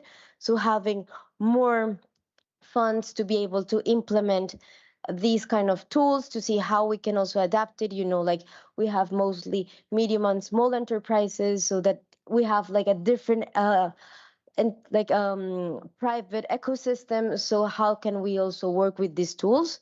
So this is an area of opportunities in which we see that the NCQG could be helping developing countries in the implementation of their own country-owned implementation of 2.1C. So this is how we see the relation, and where we see like these issues very, very useful. Also, to echo what Fred was saying on the just transition element, we would like to also see the just transition here. On also, when we are talking about the unenablers, very important of those calls, for instance, to supervisors, regulatory bodies, rating agencies. We know like this is a matter of push and pull factors, as one of my fellow and very dear colleagues has called this. And what's happening is that there's a lot of pressure for enabling environments in developing countries, and we developing countries have taken this very seriously, and you can see it in how we have and the progress throughout years. But we don't see the same on the sources of capital, on the places where the sources of capital are. So even if we do a lot of policy reforms, like resources are not flowing still. And Joe outlined some of the elements that also prevent resources for coming. And this was also the experience of the 100 billion when it didn't achieve the mobilization of funding to our countries. So that's why we would like to see a lot on where the sources of funding are, what are we doing to improve and to have the right incentives, so that money, so that the resources start flowing to our countries. So I think that's what we wanted to say for now. And thank you very much. Thank you very much. I have Ghana followed by Tunisia. Thank you, Zaire. And firstly, let me thank Colombia for hosting since I'm speaking for the first time.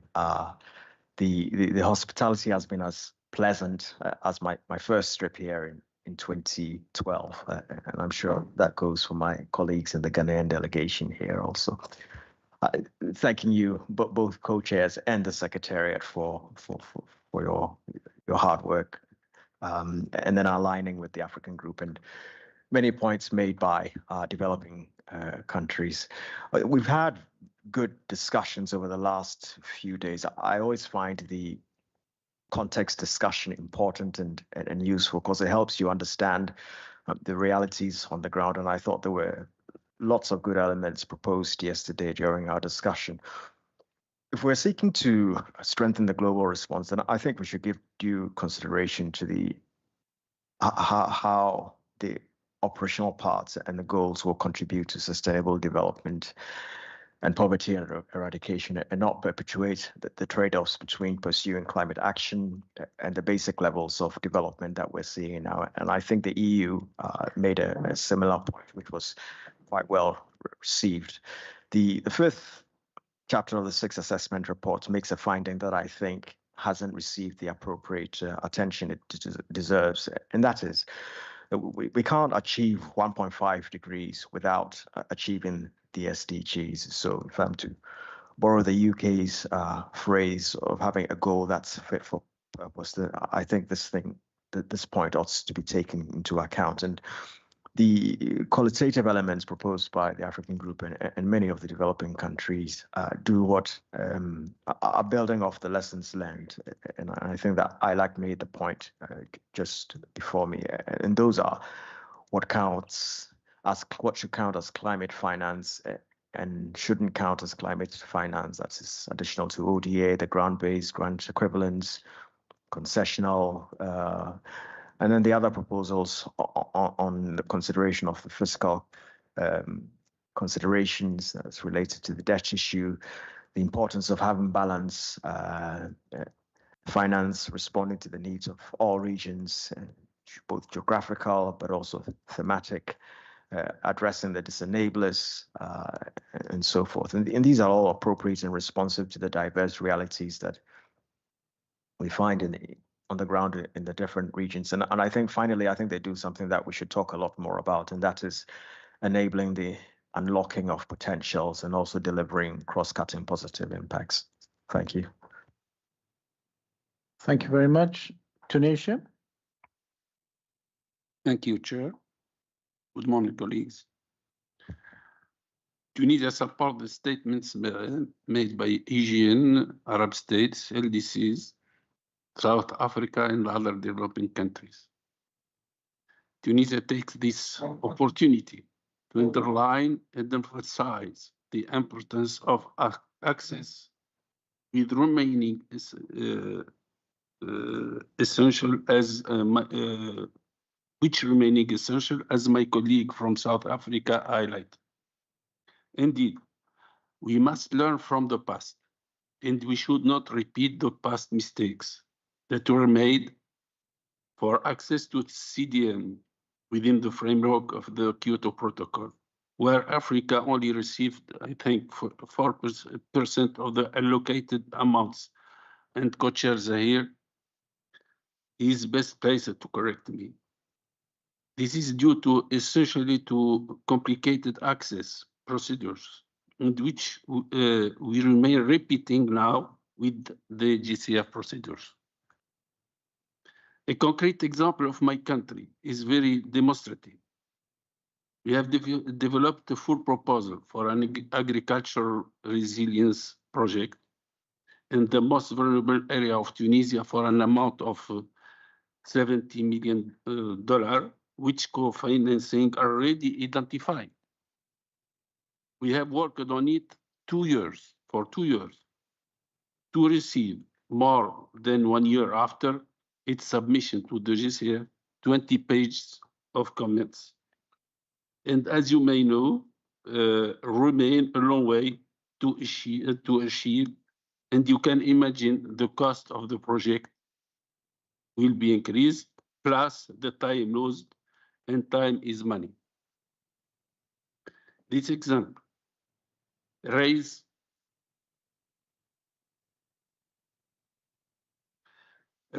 other issues, the challenge of efficiency, the balance between region and between countries, and the swift of access. Co-chair, we believe that to ensure the full implementation of our NDCs and NAPs, and CQG should avoid all these issues, among other already highlighted. Thank you. Thank you very much. I have next Cuba. Thank you to the co-chair. Good morning, everyone. NCQG is supposed to support and accelerate the implementation of Article 2 of the Paris Agreement in its full context, in accordance with Article 9, which develops the understanding of finance in the climate legal regime and establishes the responsibilities of developed countries towards developing countries, as well as the differences between these two blocks of countries in terms of obligations. I can appreciate that it cannot be said enough, and I would like to reiterate that these differences are not fortuitous. They are based on the historical emissions record of the industrialized countries, our former political, economic, and also natural colonies, and our right to development. And if there is to be a context in which to set the NCQG, that context will be our struggles against poverty in all its dimensions and our efforts to achieve sustainable development. So in terms of the qualitative elements of the objective we are discussing, we have some suggestions in line with the statements made by my fellow AOSIS colleagues, the LMDC group, and other developing country groups. For us, it is important that the NCQG include access features. This implies simplifying access modalities and reducing co-funding requirements. We encourage developed countries to establish their fair share of their collective obligation to provide climate finance, allowing predictability, transparency, and accountability. I reiterate from my intervention from yesterday that the NCQG must address the disablers of climate finance, such as the high cost of capital, high transaction cost associated with access, and unilateral measures. We strongly believe that the NCQG should be implemented to the maximum extent possible through the provision of public funding. Governments have obligations under the Convention and the Paris Agreement. The private sector does not. And it is critical that this funding be provided in the form of grants and on concessional terms. We also believe the affordability of the flow of funds will be critical, as access to resources is very fast, so it will be necessary to simplify access modalities and reduce co-financing requirements. NCQG should address the need of enabling debt sustainability by ensuring current national debt levels are not exacerbated by climate flows. In NCQG, loss and damage needs to be addressed alongside mitigation and adaptation, taking care of the balance among these elements. And last but not least, we don't understand the reference to contributor base and beneficiaries. We believe this do not respond to the mandate for which we are here. Thank you very much. Thank you very much. I have next India.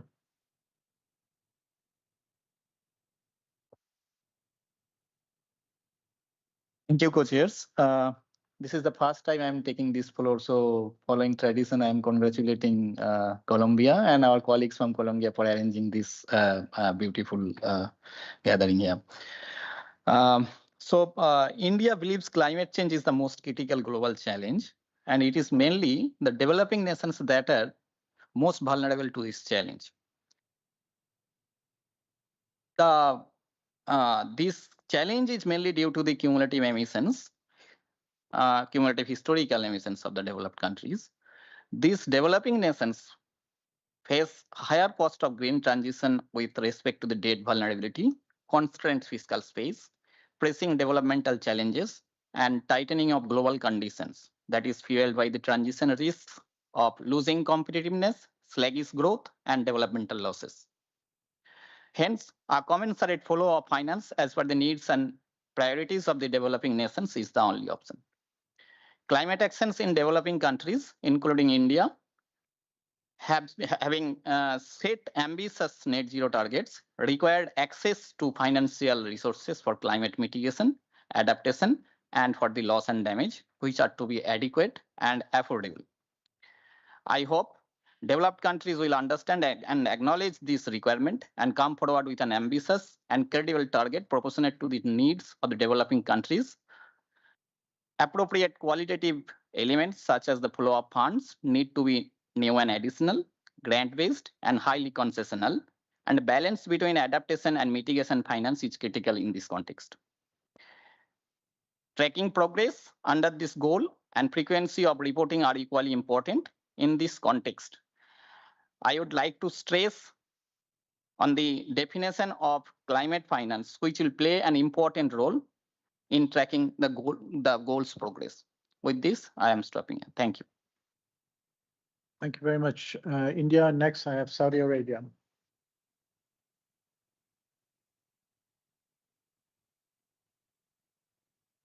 Thank you, Co-Chair, for giving me the floor.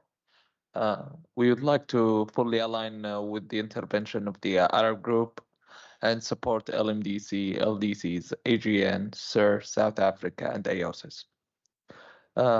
We want to reiterate that there is no common interpretation of Article 2.1c. The Sharm el-Sheikh dialogue was extended and strengthened, and the decision on the way forward will take place in COP30. We therefore do not support any reference to Article 2.21c as a standalone item. We would like to add an alternative to impacts and effectiveness. An option under the heading would be alignment of delivery with national plans, including NDCs and NAPs, and a no option further to that. Further, we would like to see an element of supporting technologies and technology transfer. Thank you, Co-Chair. Thank you very much, Saudi Arabia. I have now the AGN wanting to come back. AGN. Thank you so much, Co-Chair, and we'll be very quick just to reinforce some of the things that our colleagues in the Africa group have mentioned, but also developing countries. So in the qualitative element, as said by our colleagues, again, we want to see the centrality of public finance by developed countries, and that's the provision of that finance by developed countries, including how adequacy is to be achieved in the context of burden sharing arrangements. And then secondly, we have this notion around effectiveness, and what comes to us as an African group is the question around effective finance, which is actually tied to what our colleague from Saudi Arabia has just mentioned. And for us then, as we support also what has been said by our countries, Ghana, Tunisia, Kenya, we would actually see effective finance as finance that fully supports the implementation of NDCs, NAPs, and other national needs and plans. For example, in the context of just transitions, we would also want to mention that effective finance should be adequate finance, and it should be reflected in the qualitative element as that, with its contribution being to Article 2.1, Chapeau A and B, and importantly to sustainable development and poverty eradication. And the qualitative section should mention that. The idea here is to assure developing countries that we would have adequate finance, and importantly, that finance must be accessed within direct access arrangements. So we need to see a mention of direct access to climate finance, so that is finance that would respond to the nature of our needs as developing countries. And in the context of speaking to MDBs and IFIs, which I've had a bit of mention around in the room, we would want to recall that we've had these spoken to in the Sham Asheka implementation agenda, and a recalling of the languages within para 61 and 62 on how multilateral development bank practices and priorities, for example, could align and should be scaled up. Funding from these institutions, they should also ensure simplified access. And these are some of the elements that we would want to see, just touching on a bit of them. Thanks a lot. Thank you, Julius. And the final on my list is Sudan.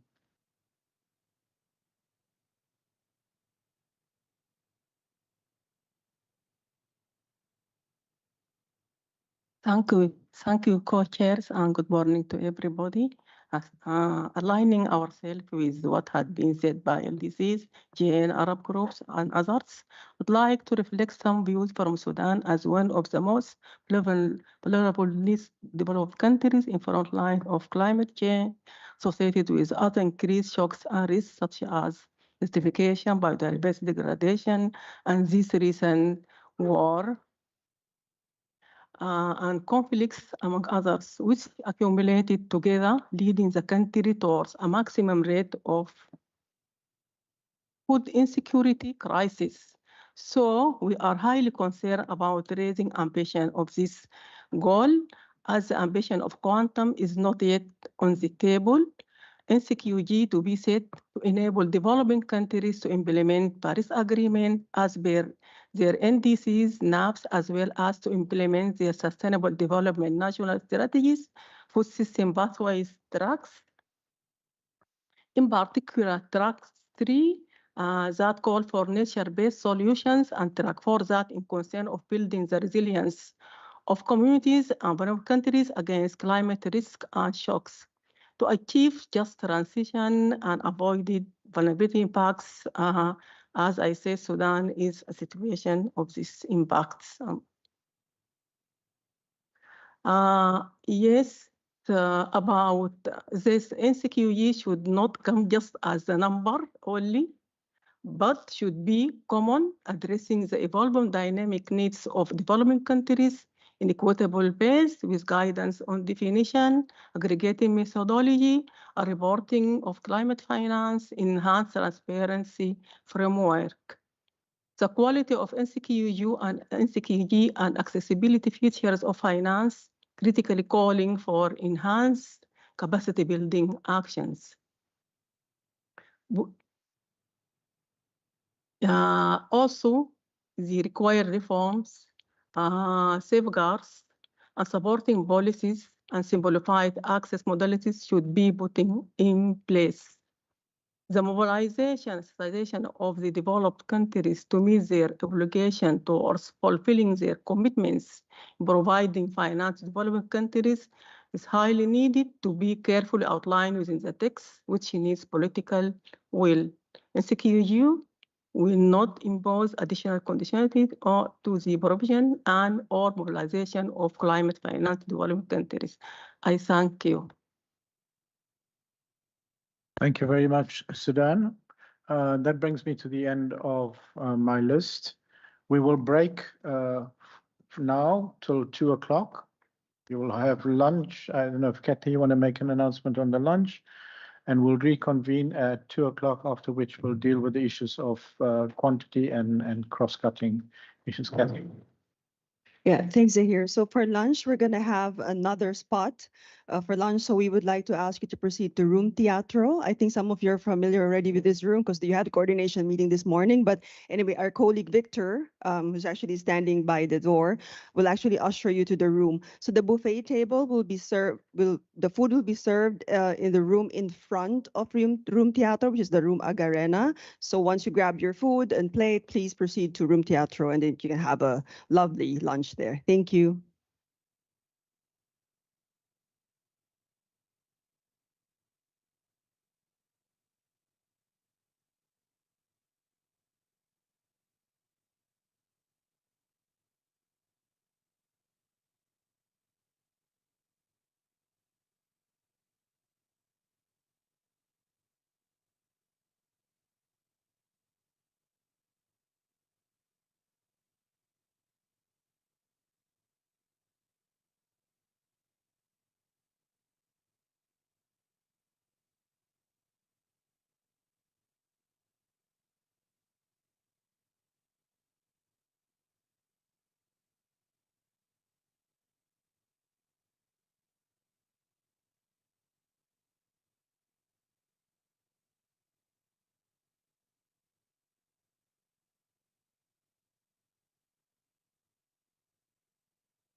No.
and then do this. That's just so correct.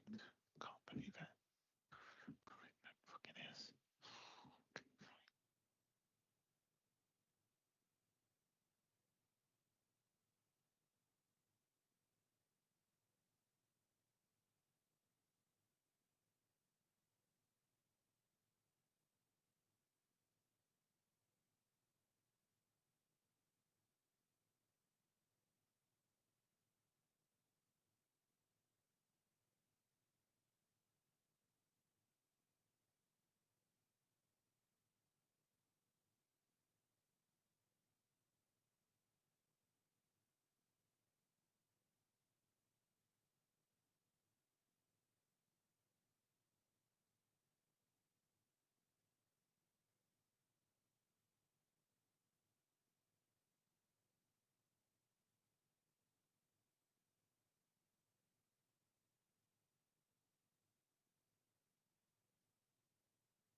Yeah, hello, everyone.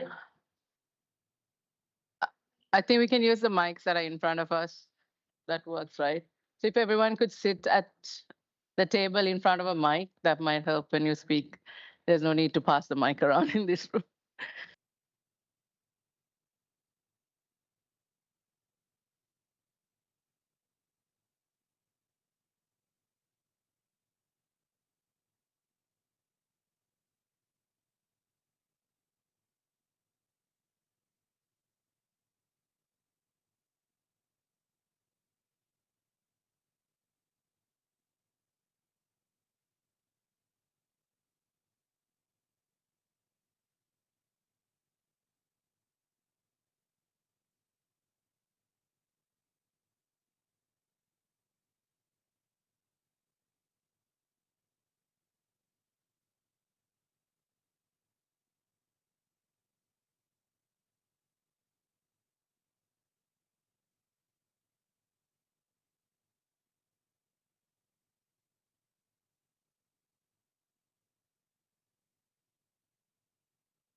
Palabras no me salen, están presas en mi corazón y tú lo sabes. Yo quiero decir para llamarse no me contestas. Mensajes al día, tengo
Hi, colleagues. We might make a start soon. If you could please take your seats.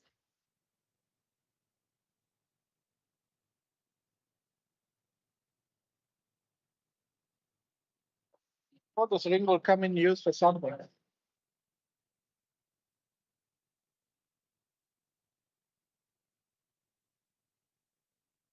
Thank you.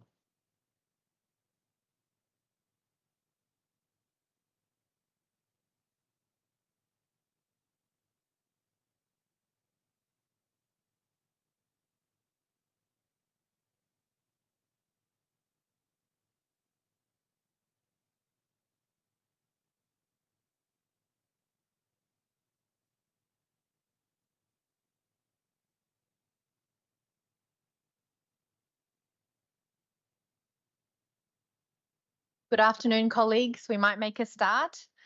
Hope you had a lovely lunch and a rest and some nice fresh air outside in the beautiful gardens. I also hope you managed to see some wildlife and some furry friends. I didn't this lunchtime, but there's still the afternoon to go. So welcome to our afternoon session. Thank you very much for your engagement this morning. Just a very, very quick recap. We went through a round of interventions on the qualitative elements. As my co-chair flagged this morning, we will also now tackle the quantitative elements as well as the cross-cutting. Our suggestion, given our limited time this afternoon, is that we would take these two issues together. So if you'd like to group them in your intervention together, that would be much appreciated. Just two things before I open the floor. Firstly, as I noted, we don't have the luxury of time. And so I'd kindly ask that you keep your interventions targeted. And the second point is that, we acknowledge that a lot of these issues are interlinked with other elements of the NCQG. So if you've already made a point on a cross-cutting element at another time in this meeting, don't feel that you have to repeat it. We have noted that down. The Secretariat is taking multiple notes. Zahir is taking notes. I'm taking notes. And of course, you can also complement what you have said today and yesterday through a written submission as well. So with that, I'll open the floor now for your views on both the quantitative elements and cross-cutting issues.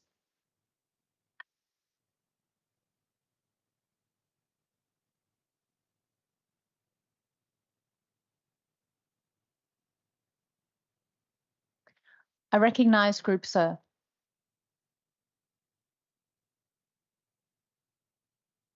Thank you. Thank you very much, Co-Chair.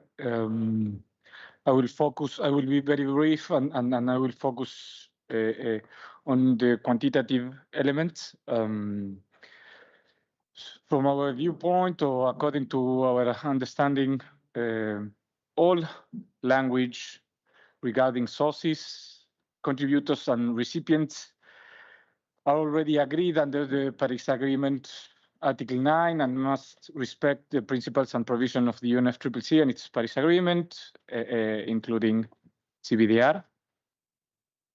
And I will touch each one of these separately, but very brief. With regards to sources, as included as option 1 of your 2023 report, and as we mentioned yesterday, NCQG must be delivered via the provision of public finance in a grant-based or concessional manner. Again, the debt burden of developing countries must not be increased for our or by our climate ambitions. And secondly, with regards to contributors and recipients, Article 9 is clear, and from our perspective, as the Paris Agreement was adopted under the convention, as it is stated in paragraph 1 of Decision 1 CP21, Article 4 of the convention is still and always relevant in this regard. Otherwise, we would be diluting historical responsibilities of developed country parties. Finally, the quantum must reflect the bottom-up approach of the Paris Agreement and therefore respond to the priorities and needs of our countries as reflected in our NDCs, NAPs, in the pursuit of sustainable development and poverty eradication. Thank you very much, Co-Chair. Thank you very much for your targeted and concise intervention.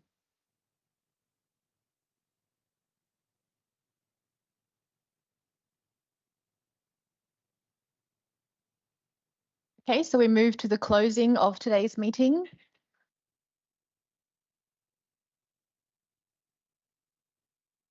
I see Switzerland.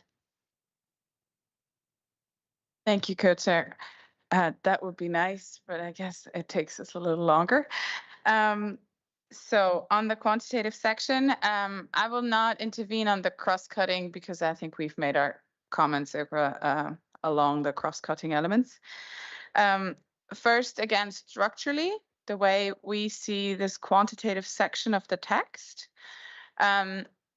we see in this text what we need to have is the quantum or the quanta or quantums associated with the elements that qualify or are inherently linked with that quantum. So for us, these are the contributor base, the time frame, the recipient base, and additional qualifiers that go with it, and open to discuss with others what that could be. So that's just structurally how we see it.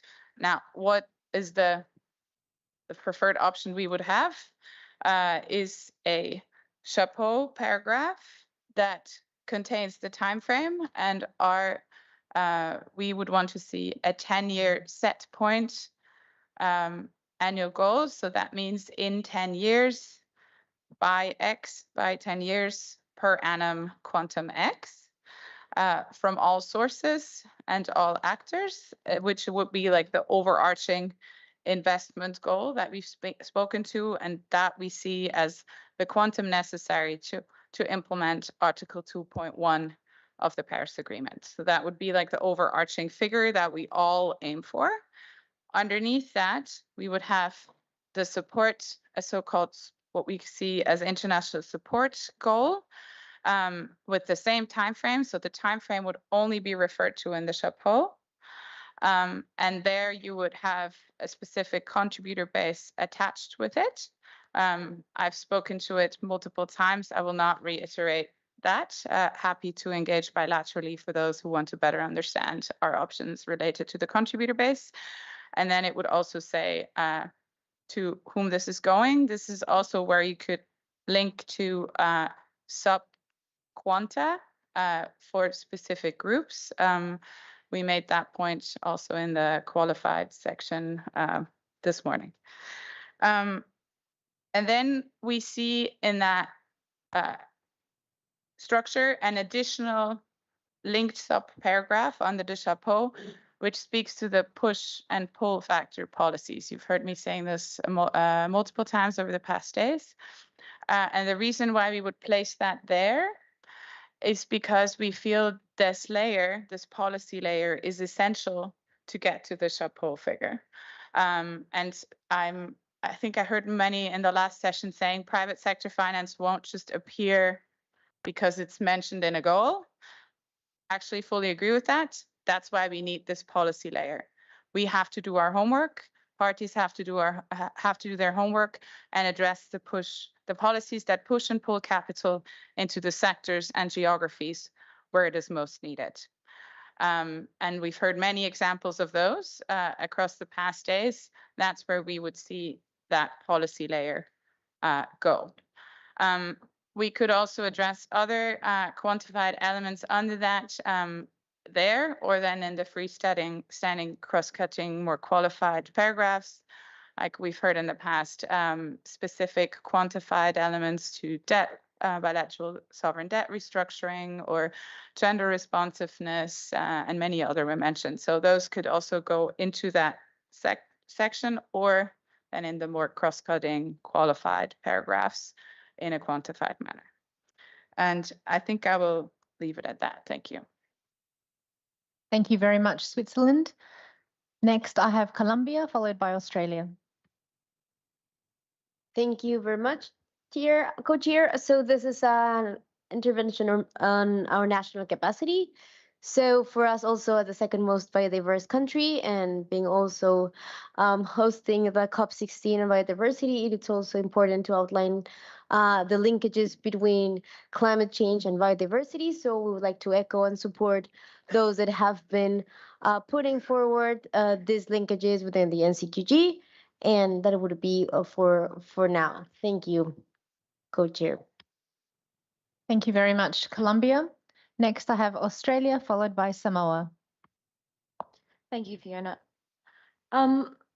We've spoken a little bit today about some of the qualitative elements, but I will talk about them again here because I think, as I mentioned, we do see an interwoven component here, which speaks both to quantitative and qualitative.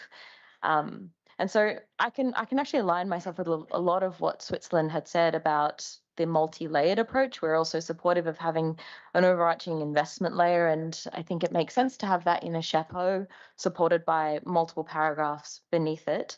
In our view, that would be an all sources, all flows global investment layer with a 10-year time frame, and I agree an articulation of a point-in-time annual goal is what we would be looking for there. Just to explain a little bit more to colleagues how we see the articulation of this goal and then the elements which sit beneath it, we would see this overarching investment layer almost as the big picture. And then the components that sit under it are the things which help us to achieve that ambition.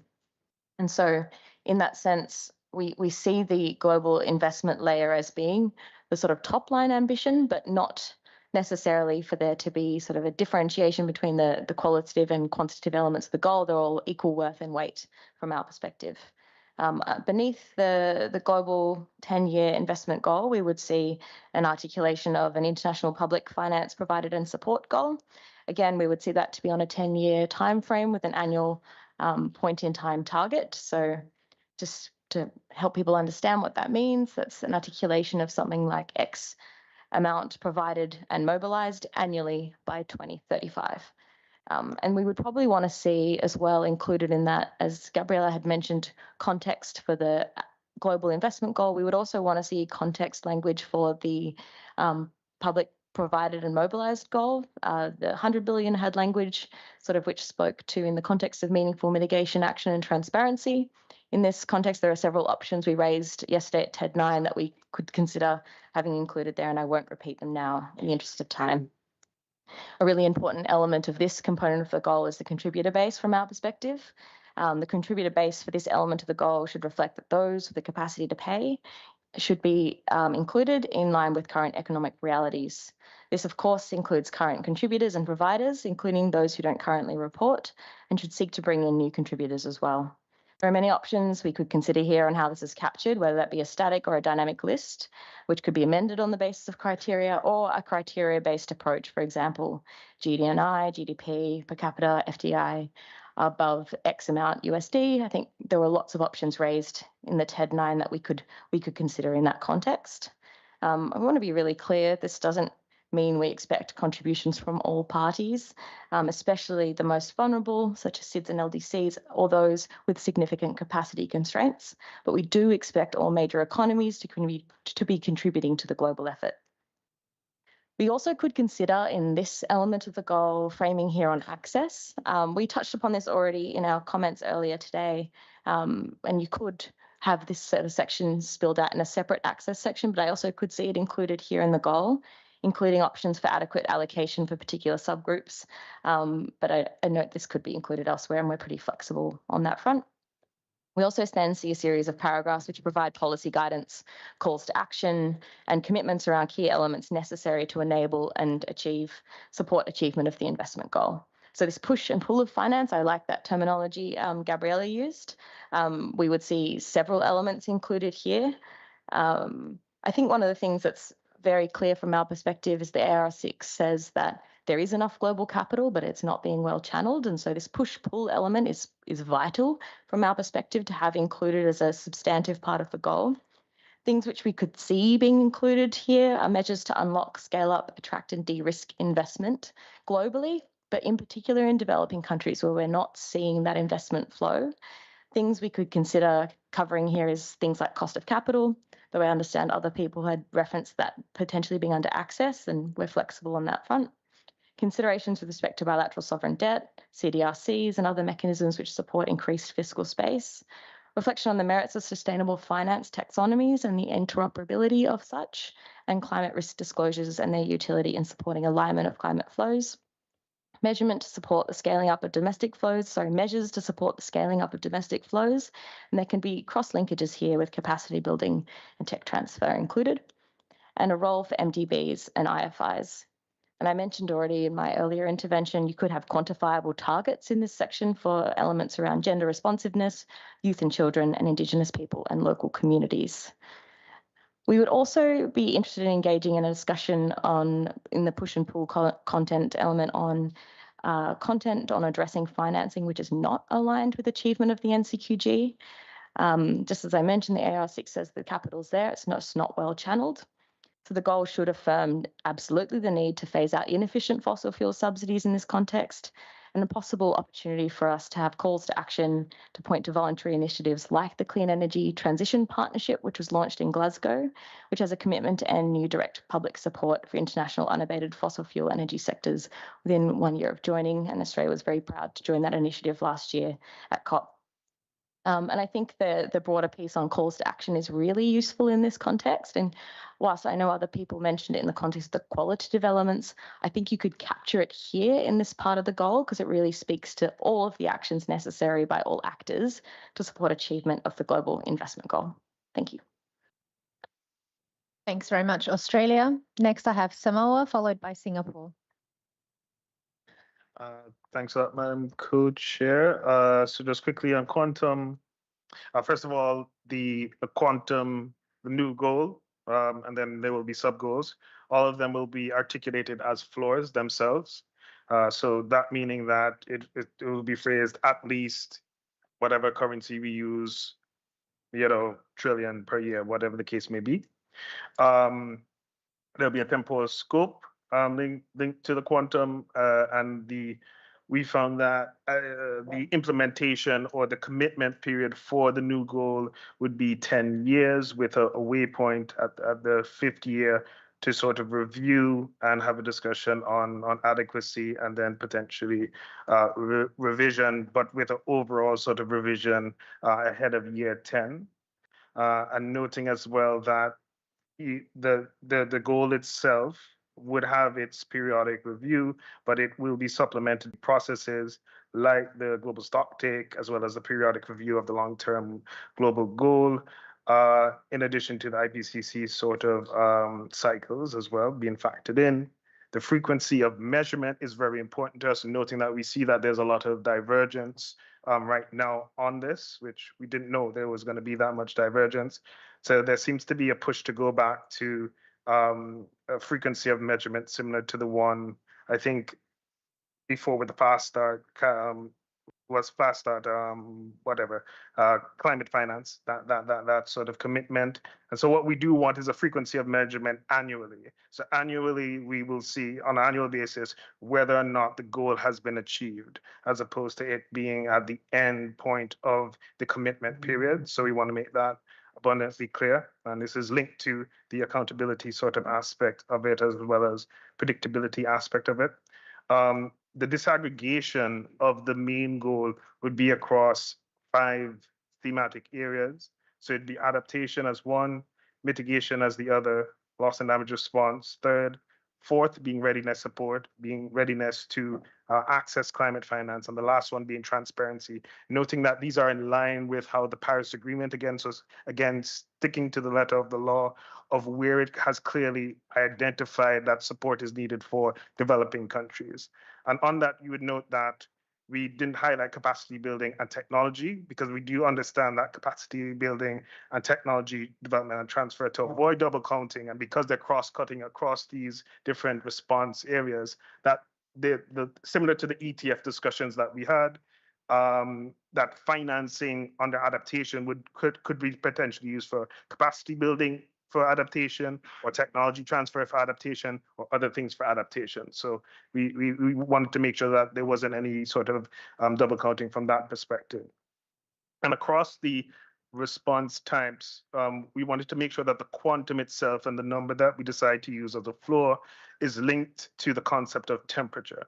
And what do I mean by the concept of temperature is that, for example, on the mitigation side of things and the mitigation goal, we want to make sure that the quantum is used to ensure higher ambition in developing countries in order for them to collectively and effectively pursue efforts to limiting the temperature to 1.5. So we want the NCQG to be that accelerant to make sure that we don't hear countries anymore talking only about well below, but we have articulated that we're going to commit to the 1.5 using the NCQG as that accelerant to that file. In addition to adaptation and loss and damage, temperature also will be, and the temperature scenarios will also be helpful for guiding on what is the scientifically sort of articulated quantum. And that would be based on current business as usual level of action of countries as we look at the projected worst case scenario in the context of adaptation, and the same thing for loss and damage. In addition to that, when we look at the adequacy and the review as time goes along, I was just wanted to highlight that if we are increasing in temperature, right, when we look at the 10-year period, and we're not doing better, this evidently warrants an increase in the amount for the next NCQG in order to, first of all, fill the ambition gap, even though we don't want to reach there, but these are the consequences that happen, because at the end of the day, if we do not limit to 1.5, the adaptation is going to get worse at the end, as it's going to cost more at the end of the 10-year period. And then the cost for loss and damage response is also going to be a lot higher based on that increase in temperature. Balance between adaptation and mitigation, we're open to figure out how do we articulate that, right? In the correct context, noting that loss and damage response is now a part of that formulation, but noting that the balance is clearly codified in the Paris Agreement in Article 9. Needs and priorities are exceptionally important for us, and making sure that the quantum addresses the needs and priorities of developing countries, noting as well that there's clear articulation of and provisioning for those who are particularly vulnerable, as well as has significant capacity constraints like such as LDCs and SIDS. And the last would be a question for us to take home on a cross-cutting element is on the enabling environment requirements that many have been highlighted. And it'd be good to, because there's a bit of confusion on, it appears to be quite one-sided. It appears to be it's articulated in the context of only focusing on developing countries' enabling environments. And I think the entire discussion on the disenablers, the unenablers, however we frame them, is to, and I hope you heard it quite clear from all developing countries, is that if we're talking about a collective, any collective part of this goal, that should be a collective part where they collectively address the disenablers as well on their side, and there's a commitment to those sort of regulatory changes so that we can address those challenges that developing countries have. Thank you. Thank you very much, Samoa. Next, I have Singapore, followed by the LDCs. Thank you, co-chairs. First, I'd like to thank the Colombian government for your generous hospitality over the past 4 days. And I would also like to support the intervention made by Samoa and earlier by many other developing country colleagues. Colleagues, we must uphold the principles and integrity of the Paris Agreement. As our developed country colleagues have acknowledged, many developing countries have been actively contributing to South-South cooperation. These efforts are not insignificant. However, such efforts should not be mixed together and treated on the same footing as the contributions of developed countries. Developed countries have specific obligations under Article 9 of the Paris Agreement based on the principle of CBDR. Any attempts to reclassify or to include developing countries into the same pool of contributors as developed countries would go against the Paris Agreement, namely Article 9.2. More practically, they will serve to discourage such efforts in the future. We should welcome such efforts and can encourage them to continue and to grow voluntarily. But this must be done in line with Article 9 of the Paris Agreement, including Article 9.5. Thank you. Thank you very much, Singapore. Next, I have the LDCs, followed by the EU and then the UK. Thank you very much, Co-Chair. For our group, we see a strong linkage between the quantum and time frame. The NCQZ must have a clear quantum of on climate finance provision and mobilization. Of course, this being the overall aggregate, but also the quantum for the sub goals for 3 mitigation, adaptation, and loss and damage. For instance, as a reference, we already have a decision in the GST, which gives us a sense, like based on the numbers that is there in relation to the SCF's needed determination report and also the adaptation gap report, where the numbers come in there. Hence, we do expect an ambitious quantum to meet the needs and priorities of developing countries. These needs and priorities are clearly reflected in NDCs, NAPs, adaptation communications, and LTS. But also, we do see the need for considering the evolving needs, that including loss and damage, as outlined in the paragraph 26 of the NCQZ decision from part 28. We do recognize that not all our needs have been costed, so that relates to the evolving needs, and that has to be taken into account. But at the same time, it is important that when we look at the quantum, we also consider the current science.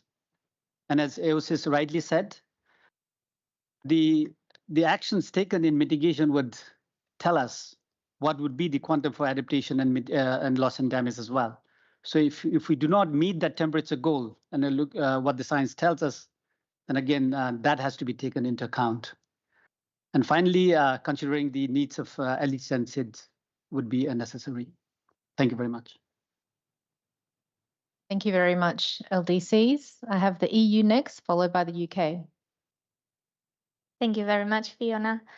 Maybe I would just start off by speaking shortly to the time frame, which we have already mentioned from our side, where we see a 10-year time frame for contextualizing what I will build on now in terms of the quantitative elements primarily. The EU sees the structure as a layered approach. I think we're all familiar with the onion that we have portrayed many times. We do see it as a core of public finance. For that core, we would see the need to define a new contributor base, which we have also mentioned earlier, based on set criteria, acknowledging that capacities to contribute have evolved since the early 90s. Such criteria would allow for a dynamic contributor base, reflecting evolving capabilities. Everybody that fulfills that criteria should contribute as a developed country or a contributing developing country. However, amongst contributing developing countries, there could be options, seeing some countries contributing while still being eligible to receive climate finance. The core would be complemented by an outer layer that reflects a global effort and encompasses a variety of sources, instruments, and channels. Only by enabling a maximum mobilization of finance will the goal be fit for purpose. Referring to the qualitative elements that was mentioned in the previous session today, we would see some of these qualitative elements already mentioned as qualifiers to the quantitative elements. One of such is enabling environments, a broad term we recognize, but covering in our view both at the international and at the domestic level, of which we also wish to stress that we see support as an enabler for developing countries to build or strengthen enabling environments domestically, including through capacity building. The investment target forms part of a global effort and should be taken to the needs of developing countries. Speaking to sources here as a qualitative element directly connected to the multi-layered goal, the goal should include all sources of finance, which should be specified under the specific layers of the goal and include public and private, national and international sources of finance, including domestic resource mobilization and south-south flows, as well as new and innovative sources of finance. Thank you very much. Thank you very much, the European Union. Next, I have the United Kingdom, followed by Guinea. Thank you, Co-Chair. I'd like to start by considering delivery, that the delivery against the needs of developing countries is an issue which has been consistently highlighted through this process, and we must acknowledge the importance of the goal, taking into account needs. To do this, we consider we need a structure of the goal that incorporates the broad range of finance that would deliver against these needs. And this includes all public, private, domestic, and international sources that support the Global South. The push and pull factors raised by Switzerland are also relevant here to ensure that resources are flowing effectively. Throughout these discussions, we've also heard the importance of delivering public finance through Article 9. And as mentioned previously, the UK is not trying to shy away from our commitments here, but considers that all those in a position to do so, including existing contributors, should be contributing to ensure that we're maximising the provision of public finance through an ambitious NCQG, which reflects the evolving global context. The timeframe also has a clear influence on the quantum of the goal. The UK supports a goal with a long-term science-based aim to keep 1.5 degrees within reach, as well as a near-term target of 10 years aimed to increase predictability and scale up support, mobilisation and investment. We see this as a way for the goal to speak to both the urgent need to scale up and the long-term goal of delivering against the Paris Agreement. Also here, I'd like to reiterate the points raised by Canada and the EU yesterday, that we consider there to be a difference between review and revision, and we do not see the need for a revision process within this 10-year timeframe. I also wanted to address discussion on sub-goals, which has been raised over the last couple of days. The UK considers that setting explicit targets for thematic areas actually risks putting a ceiling on the ambition of finance provided towards them. It's because of this that the Paris text refers to a balance between mitigation and adaptation, for example. So we're keen to bring the sentiment forward through the NCQG to ensure that finance is delivered effectively and not just in an attempt to fulfil quotas. Thank you. Thank you very much, United Kingdom. Next, I have Guinea, followed by Japan, who is online. So Guinea, over to you. Thank you. At the outset, I would like to associate myself with a statement made on behalf of the AGN. And I just wanted to react on certain points that I've been hearing. The first being the onion diagram. I think the onion diagram very much fits if we are looking for an overall loss of climate, both in developed and in developing countries. But here we have a mandate that is clear. It is about provision and mobilization of resources to developing countries. And I think even in terms of strategy of mobilization and resource mobilization strategy for the NCQG, it will be important to have a clear message, not a double message. So we do not believe that multiple layers will lead to greater transparency, comparability, as well as consistencies, because it is a very vague framework that will not help us as a developing countries at the end of the day to say that is the amount that we see moving forward. Hence, the AGN, as I indicated earlier, is for sub-goal, and those sub-goals should be around the thematic areas, noting that a quantum that is informed by adaptation mitigation is very different in terms of magnitude as the one including the loss and damage. And I guess, as I indicated, and many of my colleagues indicated in the past, loss and damage is in fact part of the process. And I also wanted to indicate that if we have a time frame of 10 years, we need a mechanism to inform 10 years is too much, particularly in connection to the severity, the frequencies, the unknown climate war that we'll be having even in 5 years. So I guess if we have a 10 years, there should be, between the 5 years, mechanism to ratchet it up. Again, Paris, progression, no backsliding, progression. And the progression, this review will look at the adequacy of the resources that we aim to have at our disposal as developing countries and the impact. I wanted to also indicate in terms of qualitative element, I fully agree with the colleague from Samoa that we are in a very connected world.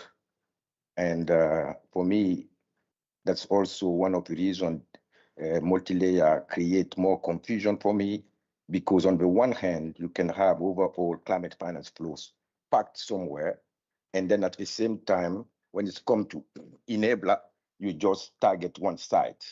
It doesn't work, and we know all today that $1 will not even leverage more than $1.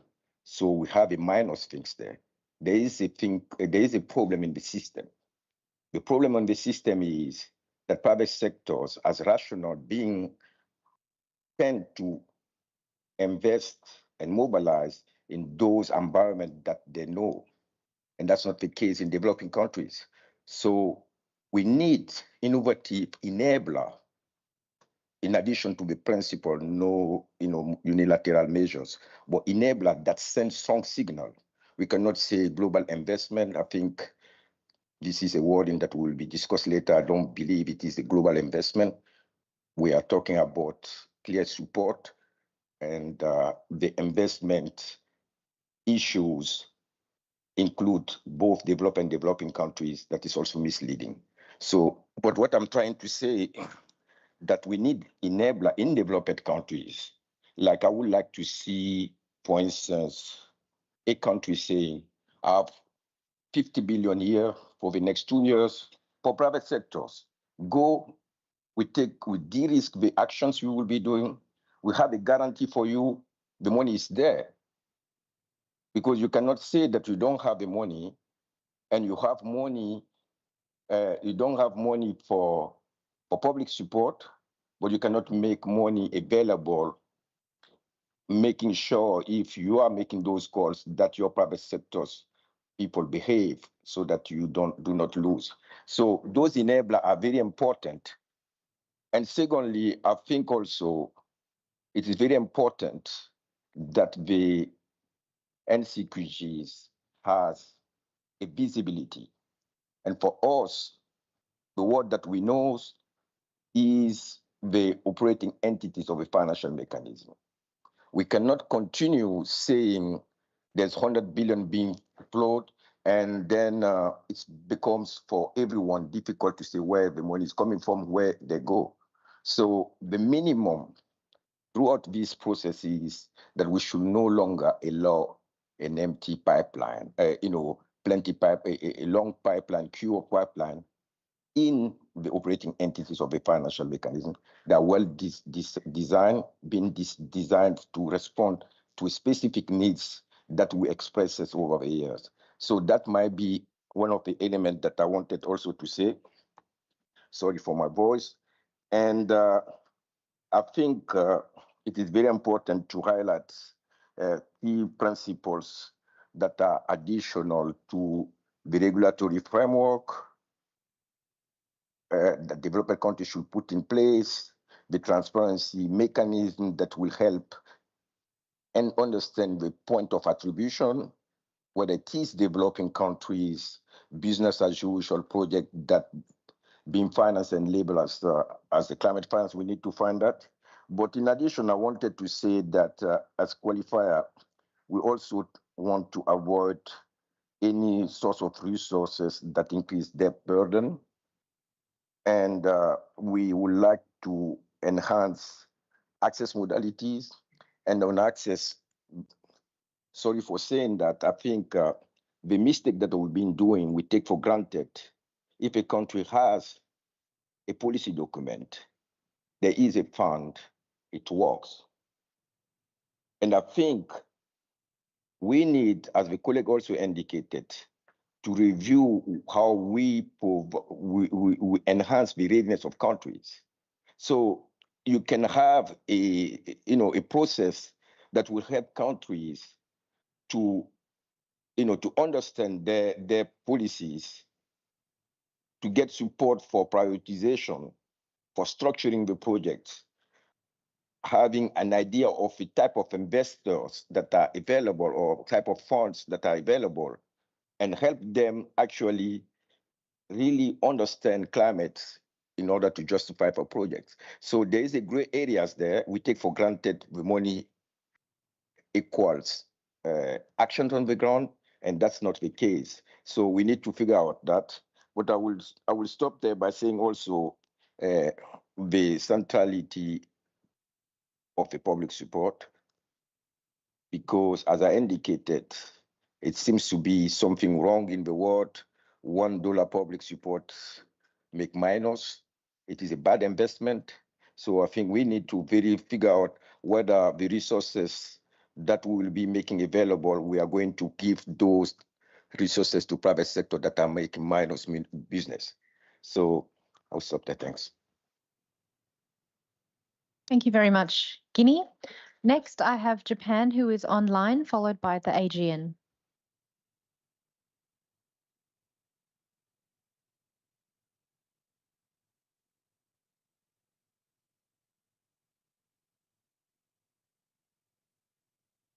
Over to you, Wakana.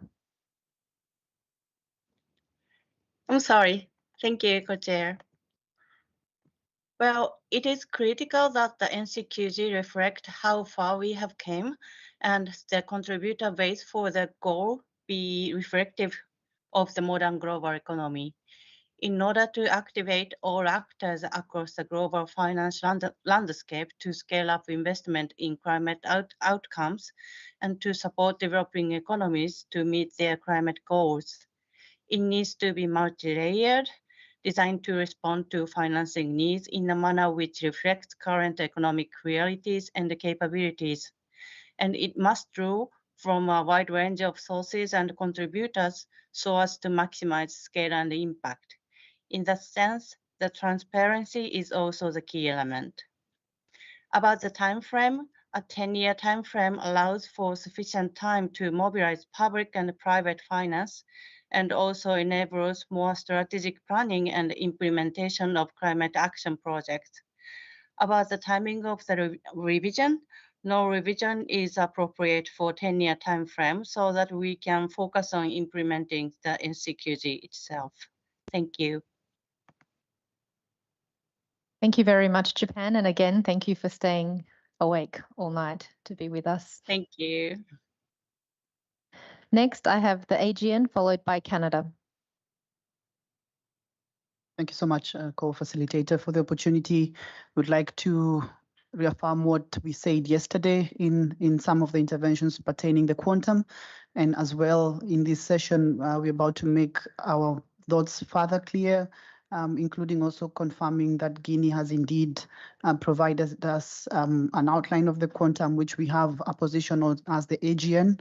And just to go straight into it, co-facilitator, we would want the quantum section to reflect that public finance is a prerequisite for climate action in developing countries.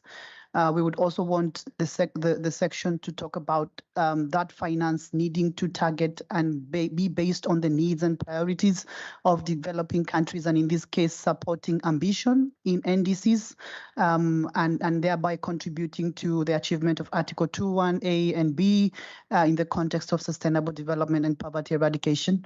At the same time, this quantum must contribute to our globally shared set of goals that we have we've made a decision on, for example, in the GST, and this would be in the context of definitely responding to mitigation needs, adaptation needs, and just transitions within African countries and other developing countries.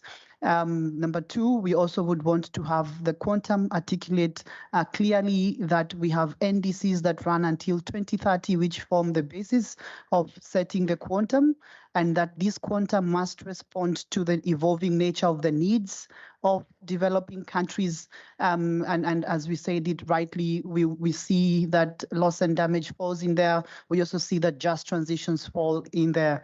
And just to remind colleagues that we do have a quantum that has been put forward in the NDR report by the SCF. However much it is insufficient, we acknowledge that to implement existing NDCs, we would need a range of about USD 5.8 to 5.9 trillion until 2030. And we do also have other quantums that have come forward within the GST, for example, on adaptation. And we had members of the African group mentioning these figures. We've also appreciated that the LDCs have mentioned these figures. However much, again, we're saying that they're insufficient, they would need updating.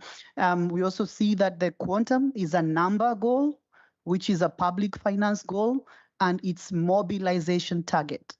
So it's public mobilizing private, and there has to be a mobilization target in that context. We see that the NCQG quantum must be about accountability. So we are looking at a 5-year time frame, a goal of a 5-year time frame with annual targets updated in line with the NDC cycle to support ambition and increase ambition in the second round of the NDC cycle. And we also see a clear role of the GST within that process. And finally, co-facilitator, the quantum is about responsibility. We know that developed countries hold the responsibility to provide finance, but also lead the mobilization. And in that case, we foresee a situation where the quantum has to have a clear burden sharing arrangements among its developed countries to ensure that Article 4.3 of the convention is lived up to. And we also understand and appreciate the context that the 100 billion has got some expression of burden sharing among its developed countries. And this is what we will be looking at, the adequacy and predictability to deliver geographical climate needs. Thank you very much. Thank you very much for that, AGN. Next, I have Canada, followed by the Arab group. Thank you. I'll start by emphasizing that we've had super rich discussions on interlinkages over the past few days, and the way we view quantitative elements of the goal is as being inherently linked and needing to reflect other elements of the goal as well if we want a quantum that's not only ambitious, which is very important, but also pragmatic to be effective. And what this means in practice for us is, for example, having a context that captures a broadened contributor base and that anchors the goal and the broader aim to deliver on Article 2. So we want to keep that in mind as we walk through our quantitative elements. And so with that, I'll start with our first quantitative element, which is a goal for the core of the NCQG. And what we mean by the core of the goal here is public finance provided and mobilized by a defined set of contributors, which is based on capabilities to a dynamic set of recipients. And we want to recognize that the core layer of the goal is absolutely essential in supporting climate action from developing countries and reaffirm our own commitment to continue providing resources. So to be clear, Canada is committed to continue providing public finance. That being said, I think that by acknowledging the role that is vital of public finance, it's important to restate the critical importance of extending the breadth of the contributors who provide the public finance, including, for example, to officially recognize the efforts of those other developed countries who are already providing finance in the spirit of the collective ambition, which is clearly articulated in Article 9.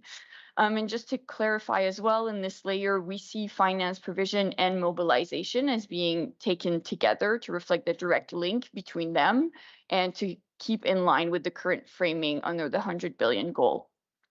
As I mentioned this morning, and as others have mentioned, we also see that throughout the quantitative layers of the goal, we should mainstream some qualitative elements which are directly related to these specific quantitative elements. For the public core, what we view as important elements to reflect is first the some provisions on the need for innovative instruments and sources to be leveraged to mostly enhance the delivery of public finance, some language on concessionality and relevant links to access. So here we're open to seeing how we can best include access provisions as it relates to the public finance core, potentially some language on the key role of the climate funds, and then finally a call to action for broader ambition from specific actors such as MDBs, who can help us increase and also improve private finance mobilization related to the public finance provided.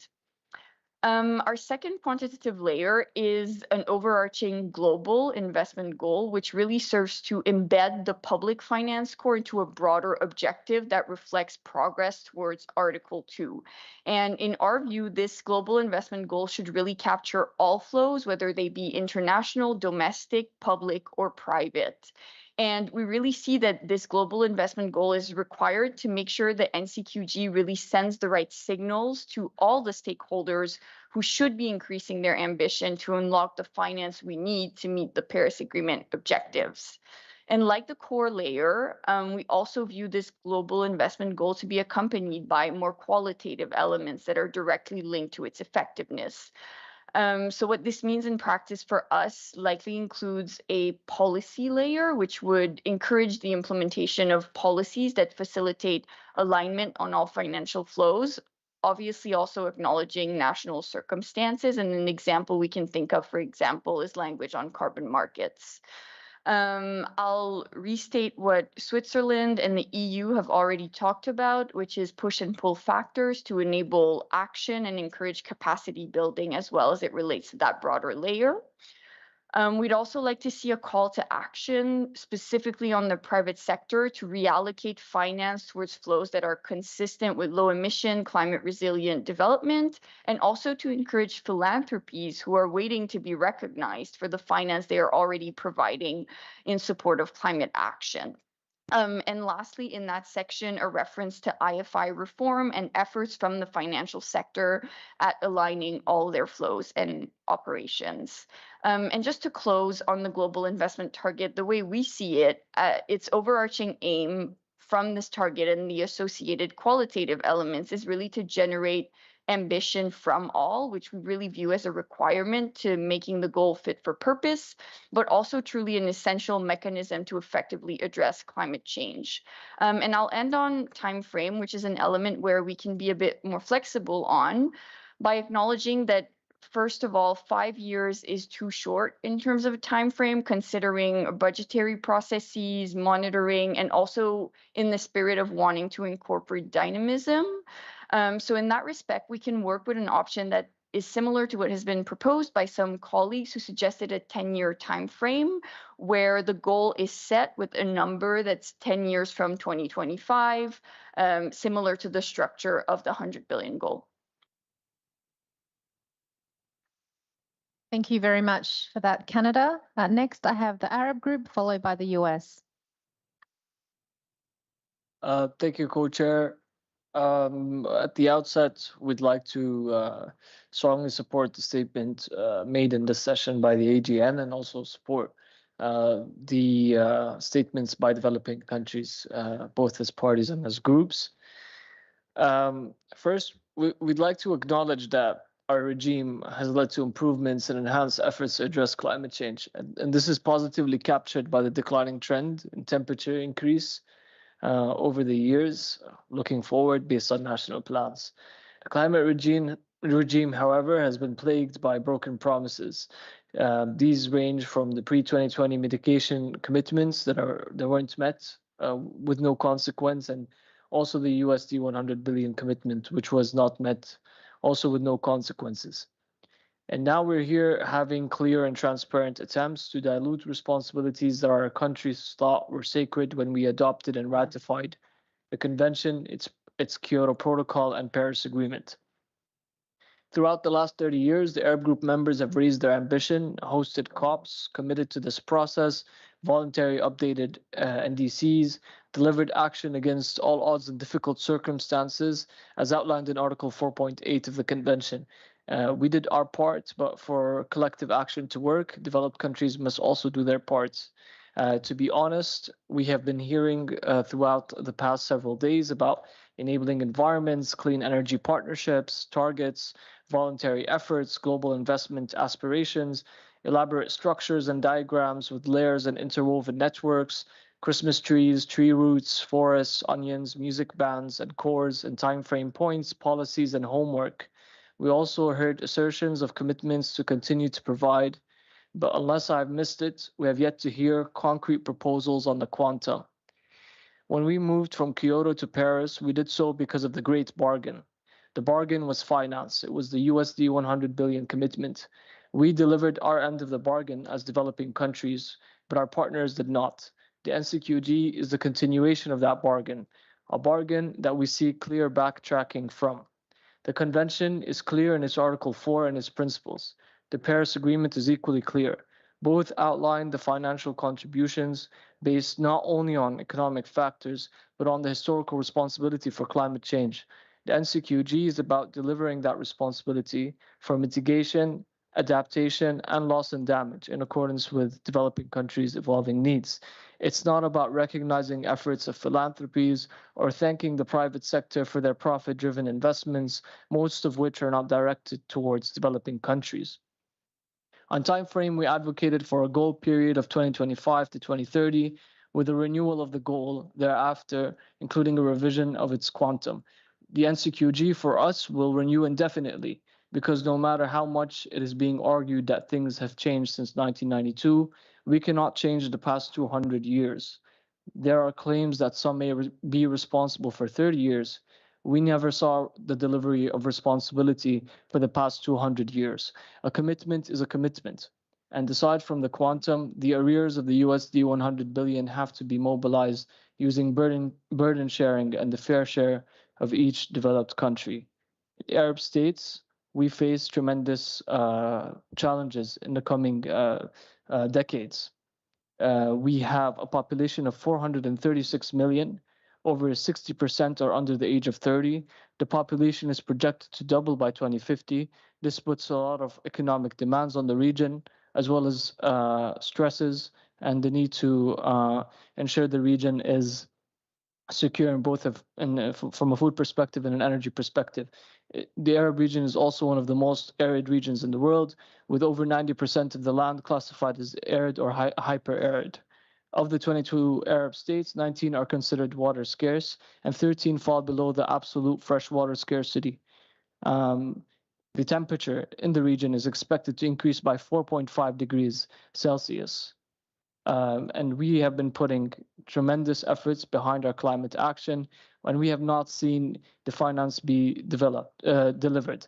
Based on the NDR, the total quantified climate finance needs articulated by Arab states up to the mid-2020 to 2030 amounts to $436 to $478 billion in that period. Looking at all developing countries from the needs determination report, that number equates to 5.8 to 5.9 trillion. Based on this information, we set a quantum of USD 1.1 trillion from developed countries to developing countries per year, not including arrears for the USD 100 billion.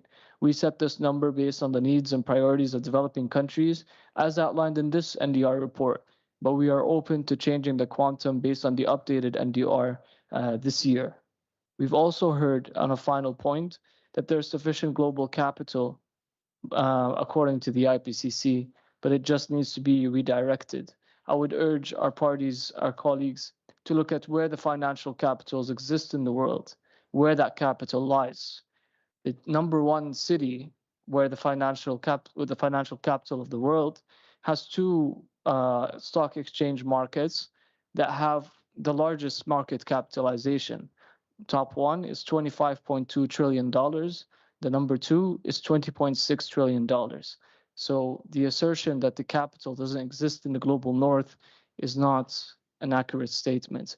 Again, we are happy to see the constructive dialogue over the past few days, but we need to make sure that we proceed in a manner that's consistent with the mandate and also consistent with the reality on the ground. Thank you. Thank you very much for that, Arab group. Next, I have the US, followed by South Africa.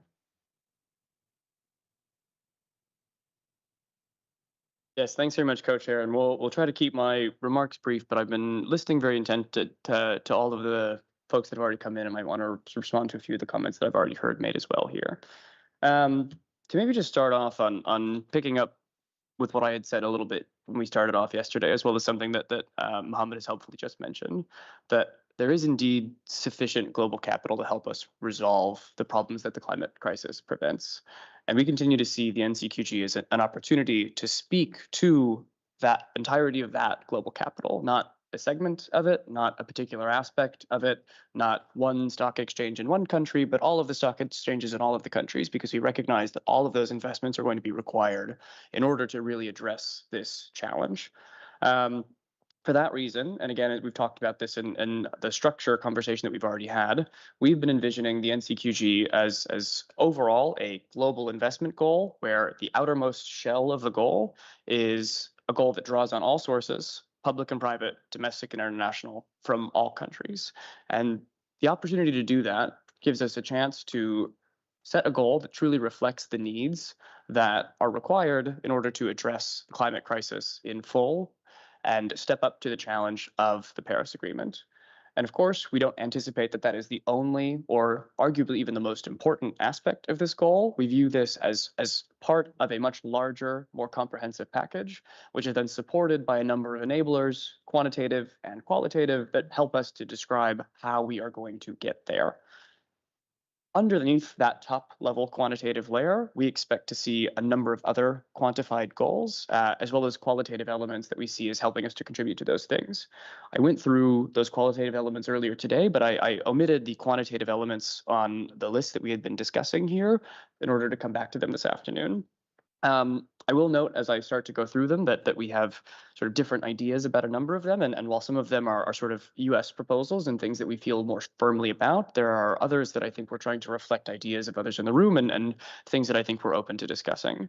The quantitative sublayers that we have on our list here are, of course, first and foremost, a quantified support goal that we anticipate looking and feeling similar to the 100 billion goal.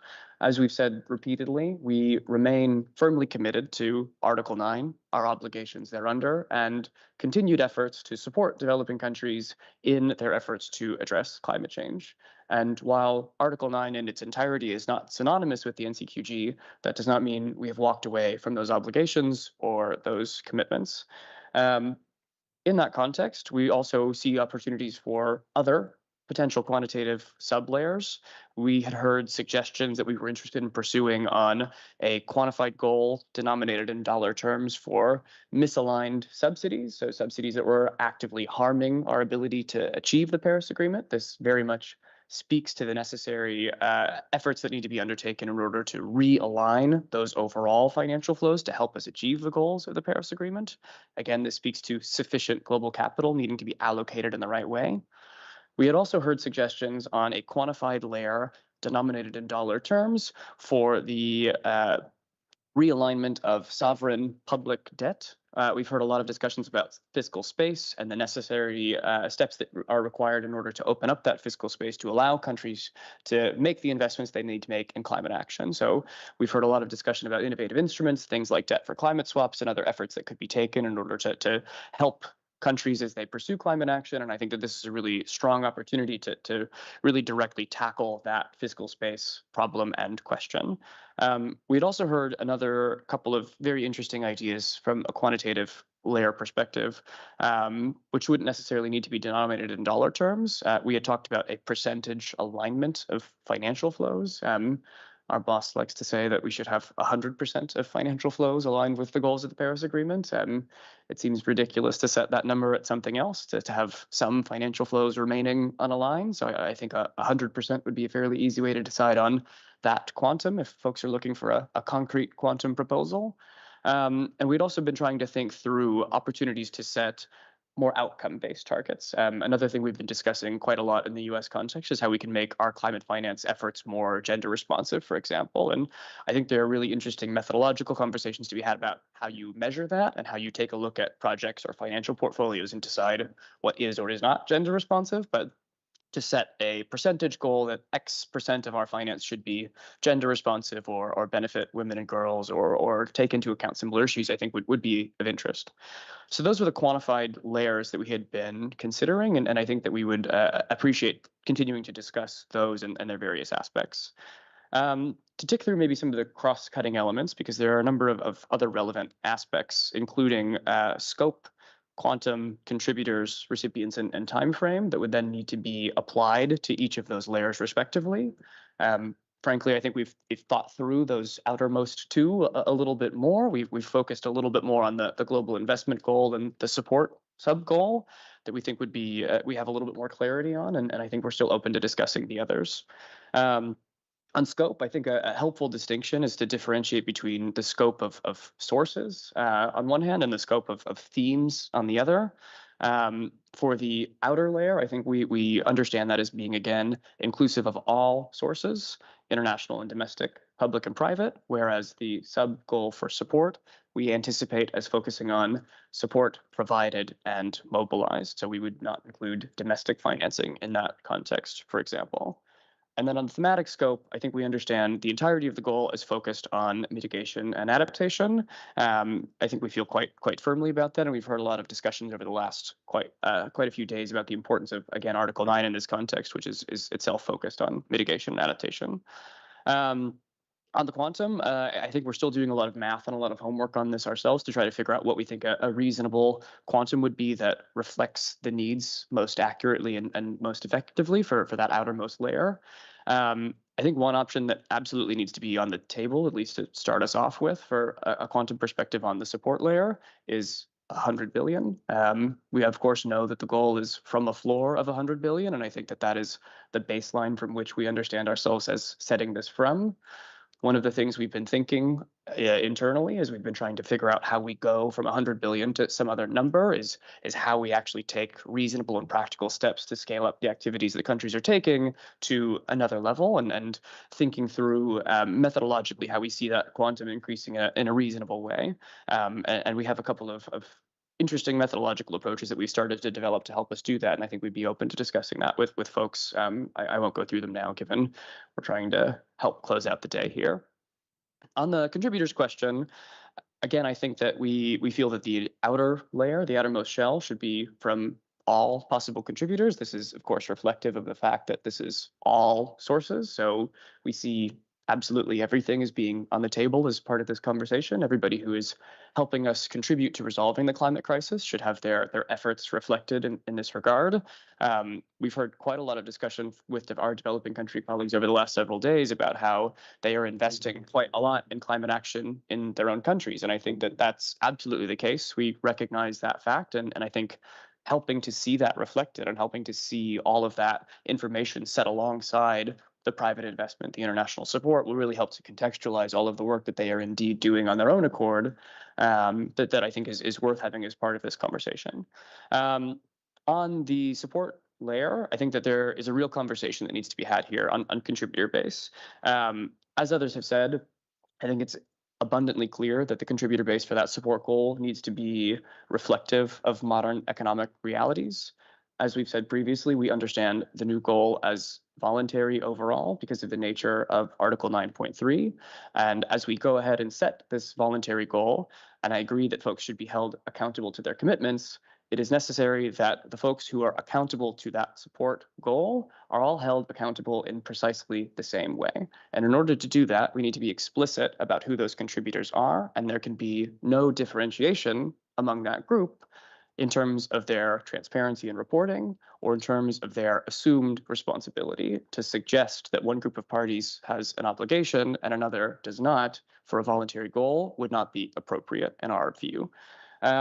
On how you would do that explicit determination of who would be part of that contributor base, I think there are a number of interesting options. Of course, there's always the option of a list of parties where we are very clearly specifying who those parties are. We've also heard really interesting suggestions of criteria that we could use to help us set that list on a more dynamic basis, recognizing that we've certainly experienced problems with old lists from 1992, which folks assume apply to things that they do not. On that note, I would also recognize that we again would just remind folks that there is no synonymous nature between those annexes and the word developed countries. That is part of the nature of the Paris Agreement, and we do not understand those to be the same thing. The Paris Agreement does not have annexes, and those conversations about those lists are, of course, not relevant here. And if we continue to have conversations about using only developed countries in this context, I think it might be necessary to have a serious conversation about maybe making a definition of developed countries and understanding specifically who that is and on what basis. And I think that's something that we're open to. On recipients, I think there's a couple of interesting dynamics here as well. For, again, that outermost layer, I don't anticipate having a narrow recipient base because, of course, we have everybody included in that wider outer shell. Again, for the support layer, I think that there is an interesting conversation to be had about how we target financial resources to those countries which are, on one hand, most ambitious in the case of mitigation and which are most vulnerable in the case of adaptation. There are interesting conversations to be had about whether or not it would be LDCs and SIDS, for example, which are also recognized in Article 9 of the Paris Agreement, or developing countries that are particularly vulnerable to climate change. One challenge, I think, with that, and this is something that I think we're struggling to reflect and would need to be discussed further, is if you were to narrow the recipient base of that goal, of course, you would have to essentially change the baseline of the 100 billion, which was wider because it was for all developing countries. So I think there's a real question of if you were to have a narrower, more targeted support goal, what that would look like. And of course, there's obviously the theoretical option of whether or not those things could sit alongside one another, but I think it's worth discussing what that might look like. And then last but not least, on the time frame, we've heard a couple of different conversations and proposals about this. To just maybe also put some conceptual terms on the table here that I think have been helpful for us as we've been discussing this, is the difference between, on one hand, an annual or a cumulative goal. So is it a goal that we expect to be hitting every year, year on year, or is it a number that we are going to achieve over a set period of time, a little bit at a time? That, of course, has very significant linkages to the quantum and is a relevant consideration. We've also been talking about the difference between the ramp-up period for the goal, so the amount of time it would take between the beginning of 2025, when the goal functionally begins, and when we will reach that level. This is most pertinent for annualized goals, and then the period of the goal, so how long we would stay functionally at that level. So to maybe provide an example, the 100 billion goal was to be achieved by 2020. So there was a scale up or a ramp up period from 2009 to 2020 where we were working in that direction. And then from the period from 2020 through to 2025, we were intending to stay at that level. So an obvious option in that context would be to do something like a 10-year ramp, very similar to the 100 billion, and then a 5-year period for the goal itself. I think we could also see those things being potentially longer. A 15-year ramp might also be of interest, or a 10-year period for the goal. And I think those are also relevant options to consider. As we've discussed with folks, I think we see ourselves as building an enduring framework here for the long-term nature of discussing finance under the Paris Agreement. And therefore, I think having conversations about how we could see this going further is useful and helpful to think about. And also, again, will help us affect the quantum because, of course, those longer timeframes will necessarily be larger, especially if we're talking about cumulative goals, of course. I think that's all I've got for now, but really appreciate the useful conversations and looking forward to continuing the discussion with everyone. Thanks very much. Thank you very much, the United States. And now I have South Africa, followed by Morocco. Thank you very much, Co-Chair. So I think just to start off, picking up from a point that the US just made in terms of fiscal space and debt sustainability. So we did raise it a bit earlier today in our qualitative input, but I think we've heard some mention around the table over the last today and over the last few days around, options for considering debt restructuring and debt reviews, etc. And I'm just not sure whether this is the right space to have those discussions and what kind of impact a decision coming out of the NCQG would have in terms of being implementable in the broader space. So I think that's just something we need to keep in mind as we're making these kinds of proposals. With regards to the time frame, sorry, let me start off with saying that we align ourselves with the statements that have been made by AGN, SIR, Guinea, and the Arab Group. With regards to timeframes, we believe that the goal should be a short-term timeframe of 5 years that links to the timeframe for NDCs and the GST process. This will give us the opportunity to review the goal periodically to ensure that it remains alive to the evolving needs of developing countries. Therefore, in our view, the NCQG is not a static process, but rather a dynamic, recurring process that reflects the updated science and the ambition cycle we have under the Paris Agreement, as well as the evolving needs of developing countries. With regard to the quantum, we believe that the new goal should be a clear quantification of finance that is based on the expected actions to be taken by developing countries to support their efforts to contribute towards global ambition and action. Essentially, it needs to be an outcome-based goal. The quantum should be informed by the resources required to achieve the ambitious conditional targets set by developing countries as contained in their NDCs and NAPs, and also calls to enhance collective climate ambition as per the Glasgow, Sharm el-Sheikh, and Dubai outcomes. The NCQG should also provide a clear agreement on burden sharing amongst developed countries to establish their fair share of the collective obligation to provide climate finance, which allows predictability, transparency, and accountability. We do not see that there is a shortage of public finance to support climate change, and that if there is the necessary level of political will, that the necessary levels of international public finance can be mobilized. With regards to sources, the Convention and the Paris Agreement, particularly Article 9 of the Paris Agreement, provides us with the needed elements to formulate and quantify the NCQG. Article 9.1 speaks to the provision of finance, whereas Article 9.3 speaks to the mobilization of climate finance, which remains the obligation of developed country parties. And this is where we see the private sector finance being reflected. The responsibility to attract private sector finance should not be placed on developing countries to create the pull factors. Rather, it will be important to identify actions that developed countries can take to create the push factors to ensure that finance is channeled to developing countries. In our view, the inclusion of other sources of finance, such as philanthropies, the private sector, etc., are complementary to the core, which is public finance provision and mobilization. We are concerned that the inclusion of these sources will introduce a great deal of uncertainty and ambiguity into the NCQG, as the UNFCCC process does not have a clear mandate or overview role in these flows of funds. We share the same concerns with regards to whether private finance would actually be forthcoming or not. We do not see domestic resource mobilization as having a role to play in the NCQG. And then finally, recognizing historical responsibilities and that countries have common but differentiated responsibilities and national circumstances and different just transition pathways must remain at the forefront of the climate finance discussion within the context of both public and private sector allocations and responsibilities. While all countries have an obligation to address climate change, the principle of common but differentiated responsibilities and respective capabilities underpins all calls for climate action. Thank you. Thank you very much, South Africa. Next, I have Morocco, followed by China, followed by LMDC. Thank you, Co-Chair, and good afternoon to everyone.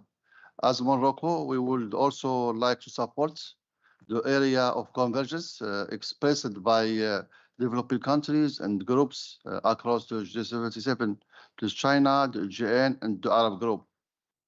Echoing some others, we call for quantitative elements to feature in any paragraphs on the overall goal, which would specify the quantum of the overall goal, as well as across paragraphs on the sub-elements of the goal structure to specify the quantum for each of those sub-elements.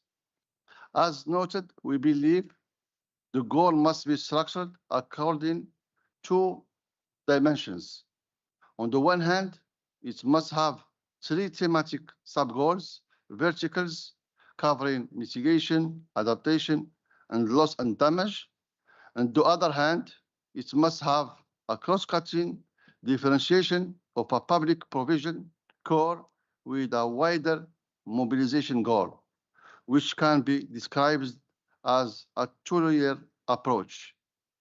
We see several reasons why a wider multi-layer approach, adding other quantified goals for layers beyond provision and mobilization, would be problematic. This fall outside the core mandates of the NCKG, where rejects also the assertion that quantified goals for thematic sub-goals will cap ambition. So we would reaffirm that the NCKG and its features must be in accordance with the Paris Agreement and the principles and the provisions of the Convention. This means the goal will be delivered by developed countries to developing countries. On this basis, it would also exclude any feature relating to domestic resources of developing countries. This is an improper space for negotiation. We recall that the NCKG is about mobilization and provision delivered by developed countries to developing countries. We are grateful to speakers in the morning for their rich thoughts on wider finance system issue, although we encourage parties to raise these in the Sharm el-Sheikh dialogue on Article 21C as the proper space, and as we're reminded yesterday for meaning. Thank you. Thank you very much, Morocco. Next, I have China, followed by LMDCs and Ghana. Thank you, Fiona. As I know, the time is already 4:30. And you said in the noon that this meeting will end here. It's 3:30. Oh, it's good. We got 1 more hour. You know. It's 4:30 a.m. in China, Beijing time. Sorry, I just look at my computer. Anyway, first, I hope it's my final intervention today. Firstly, I would like to express my gratitude to our co-chair for their efficient organization for this meeting and your constructed approach to driving this discussion forward. Your efforts has been instrumental in ensure that we stay focused on the key issues at hand. Second, regarding on the time frame for the NCQG, we believe it is essential that it align with the NDC cycle set at 5 years period. However, we are open to consider the 2-year time frame in line with Article 9.5 and 9.7 of the Paris Agreement. It is worth noting that the choice of 10 years time frame seems to be a strategic move by some countries to evade their finance responsibility under the Paris Agreement, because we witnessed the disappointment of developing country for 9 years for the past 100 billion goal. NCQG is not the place to shift obligation of developed country under the convention and its Paris Agreement. Thirdly, on the mandate of NCQG, I believe it's unnecessary for me to reiterate our position once again. Developing countries have consistently emphasized the importance of adhere to the mandate of this agenda item, principles, provision of the Paris Agreement. We have not cherry-picked clauses to suit our interests, but have instead advocate for fairness and accountability. Finally, we have two questions to ask to the developed country. Yeah, where's the question? Yeah. The first one is, can we expect quantified targets in your forthcoming submissions that reflect your equitable share or fair share and commitment? Secondly, what purpose does a review serve if not facilitate necessary revision towards our shared objectives? And finally, I want to share a Chinese saying because in the past couple of days, I have given me a deep understanding of this saying, which is, you can never wake someone who is pretending to sleep. Thank you.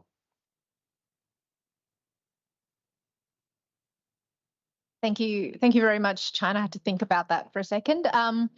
Thank you very much, and also for your kind words for my co-chair and I. Next, I have LMDCs, followed by Ghana, followed by ILAC, followed by Cuba. So over to you, LMDC. Yeah, thank you, co-chairs. And we support the inputs provided by our colleagues from Argentina, Singapore, LDCs, ASEAN, Arab Group, South Africa, and China. We have suggestions for both quantum and cross-cutting elements. On quantum, we have already proposed a quantum of our USD 1 trillion. This is based on the current needs and can be updated based on the availability of new needs. The upcoming NDR must be considered to incorporate the evolving needs of developing countries. We should also keep in mind that less than 1/3 of the needs have been costed, so the current estimates provide only a floor for the needs. Suggestions about a layered approach with innumerable imaginary layers seem meaningless to us and do not have any backing from the convention and its agreement. We believe that it is time for developed countries to put firm numbers on the table in line with their historical responsibilities. Lastly, to be very transparent, we do not support any references to domestic policies. These are matters under the jurisdiction of sovereign governments. We have already given our NDCs, and it is up to us how we implement those. These discussions are about how developed countries can support developing countries' ambitious commitments. On cross-cutting elements, we have 4 proposals. First, inclusion of climate finance definition and what is not to be counted as climate finance under the NCQG, which run across both transparency and qualitative elements. Affordable fund flow driven by concessional finance, which runs across quantum and qualitative elements. A mixture of short-term timeframes and a combination of annual and cumulative targets, which will be important to take care of the evolving needs of developing countries and any shortfalls in annual fund flow. Alignment with NDCs, NAPs, and national plans of developing countries, which will be relevant for both quantum and transparency. Thank you so much. Thank you very much, LMDC. Next, I have Ghana, followed by ILAC. Ghana, over to you. Thank you, Fiona. Aligning with the African group and many of the points made by Guinea, South Africa, Group Sur, Arab Group, Singapore, China, and LMDC.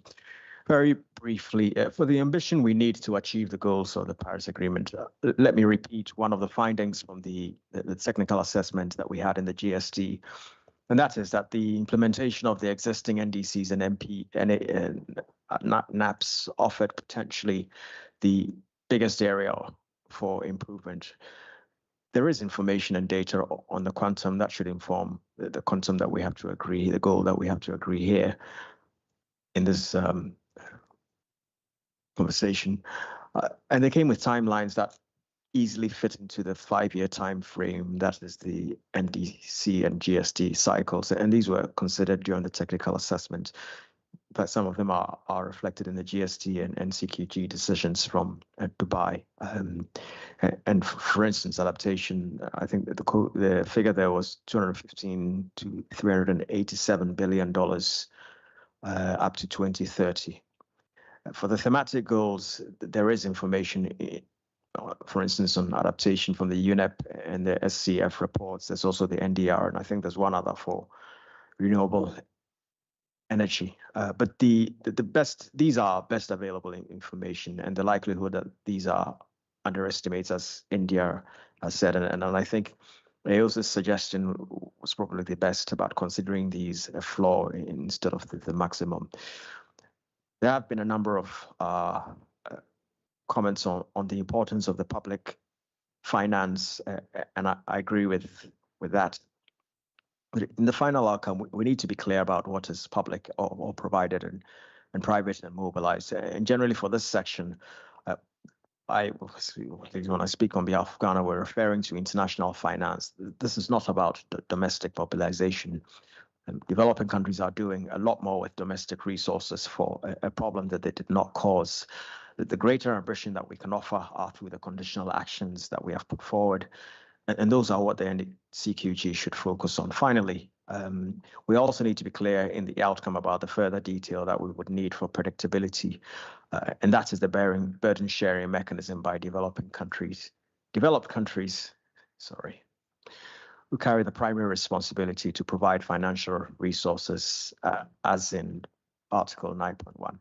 And this should be included in the final outcome to support transparency. Thanks. Thank you very much, Ghana. Next, I have Ilac, followed by Cuba. Ilac, over to you.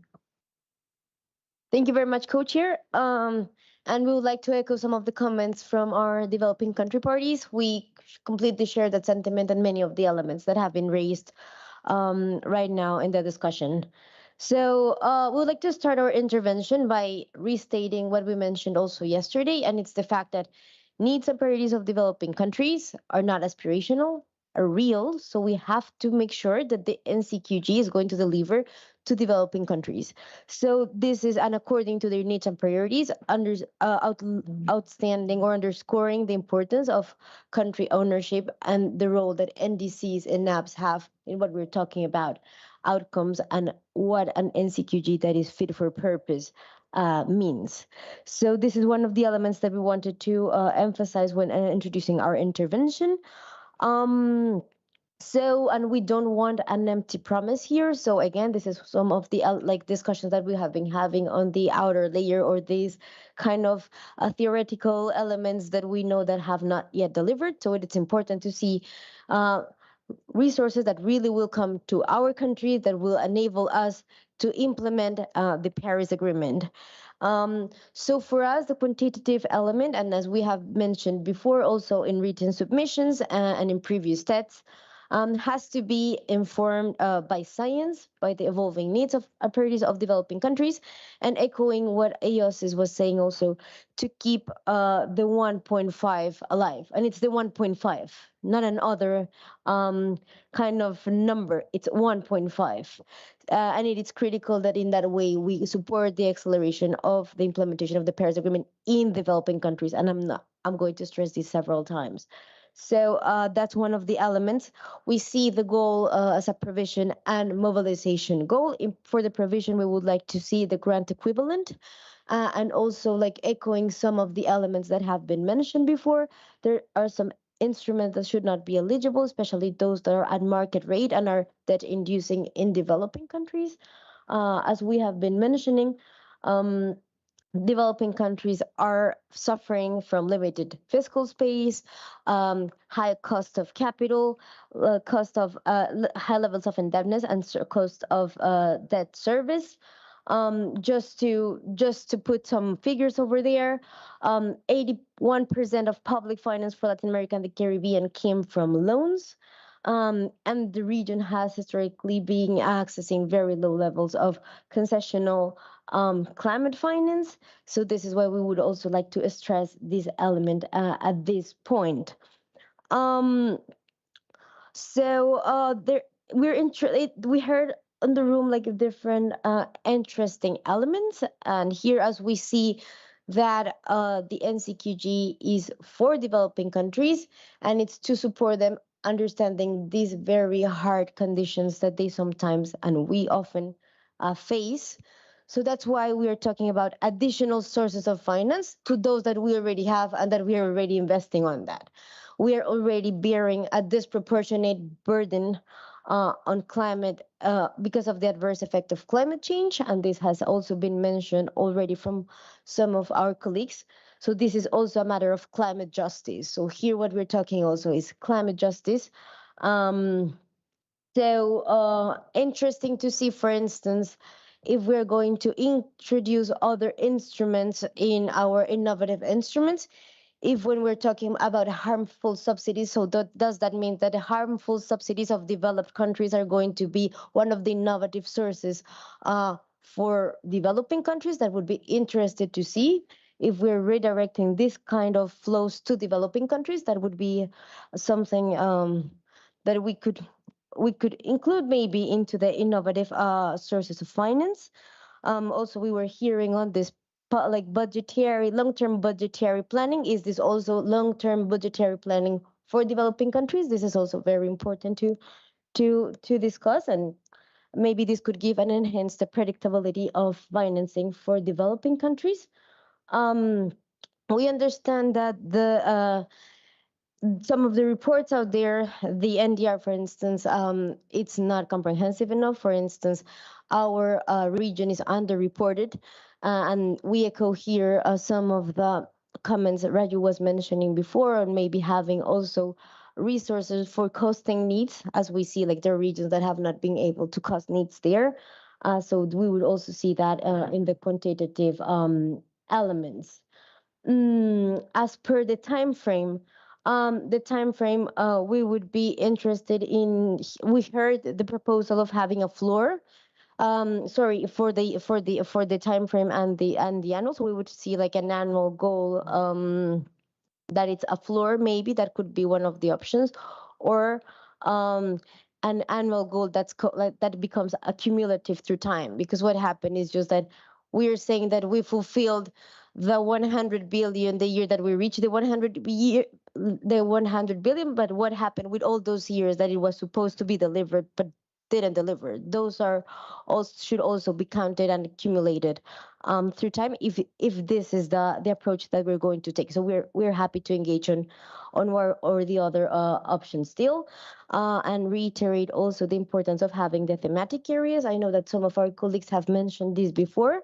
So on the thematic areas, how do we also structure like the quantum so that we guarantee that we have enough grant-based concessional finance for adaptation and loss and damage within the goal? So I think that for now we would leave it there, and thank you very much. Thank you very much, Ilak. Next, I have Cuba, followed by Sudan, followed by Tunisia. So Cuba, over to you. Thank you to the co-chairs for all the work during these days, and of course for all the colleagues. Cuba echo the statements made by the developing countries in the room. Now that we are in this space dedicated to the quantum, I'm anxious to hear proposals on a number, but maybe it won't happen today. Cuba draws attention to the fact that there are estimates of the needs of developing countries which are in the range of 5.8 to 11.5 trillion USD per year, which indicates that the floor of the needs is at least in the order of trillion. And with regard to the linkage between the quantum and the time frame, I like to share a general idea. We strongly believe that the NCQG should be aligned with the UNFCCC processes. I mean the NDC cycles, NAPs, even GST, but should also have input from the IPCC cycles in order to reflect the needs of developing countries. So even in a 10 years time frame, there should be at least a 5 years review to allow for further adjustment based on two components at that time. First, the evolving needs of developing countries, and second, the difference between the mobilized amount and the target previously set. That would be all. Thank you. Thank you very much. Thank you very much, Cuba. Next, I have Sudan, followed by Tunisia. Sudan, over to you.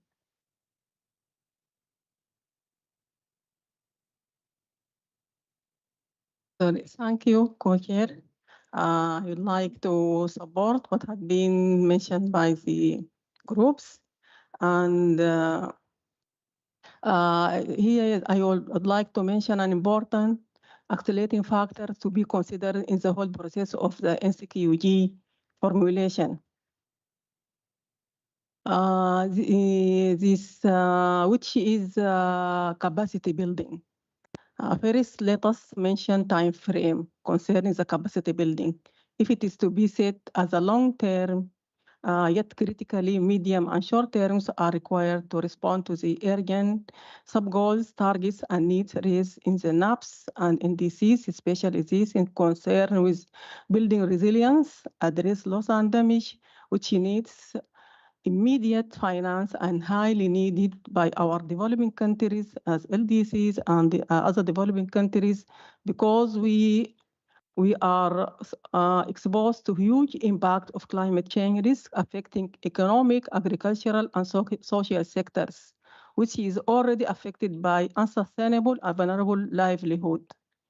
And this time frame must be subjected to frequent review intervals.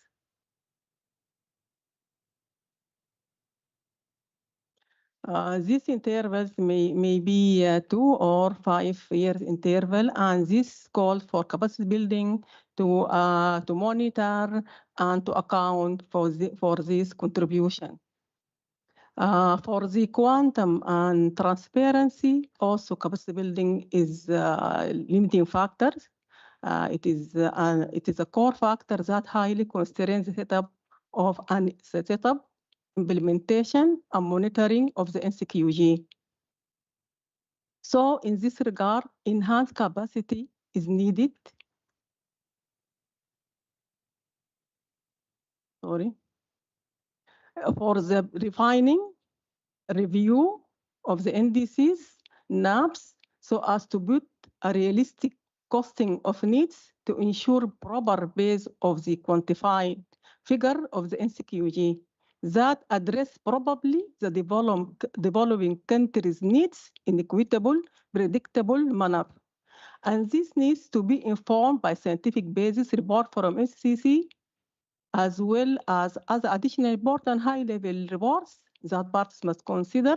For example, the African Development Bank report about the gaps of NDCs in the LDC's country. Especially they highlight many gaps in NDCs in Sudan and limitation in this costing of these NDCs. Also, capacity building is a barrier to have access to this NCQG. Let us raise our ambition and say that this NCQG, the dream is become true, and we have developed our NCQG. But what is after? For us as developing countries, how can we easily access to this finance with so limited capacities? Our capacities are far lag behind to prepare concept notes, fundraising programs, and so on. So we need easily access to this finance by building the capacity for to be ready of this finance. Thank you, and I hope you good and achieved goal. Thank you. Thank you very much, Sudan. And the last on my speakers list is Tunisia. Thank you, co-chairs. So even though it's a bit late and it's my first intervention, so I would like first to congratulate you for your leadership over the previous 4 days. And also I would like to congratulate Colombia for hosting us in this beautiful city. So I will try to be brief. So when it comes to the quantums, I would like first to support the interventions made by the Arab group and also the AGN and the other developing countries.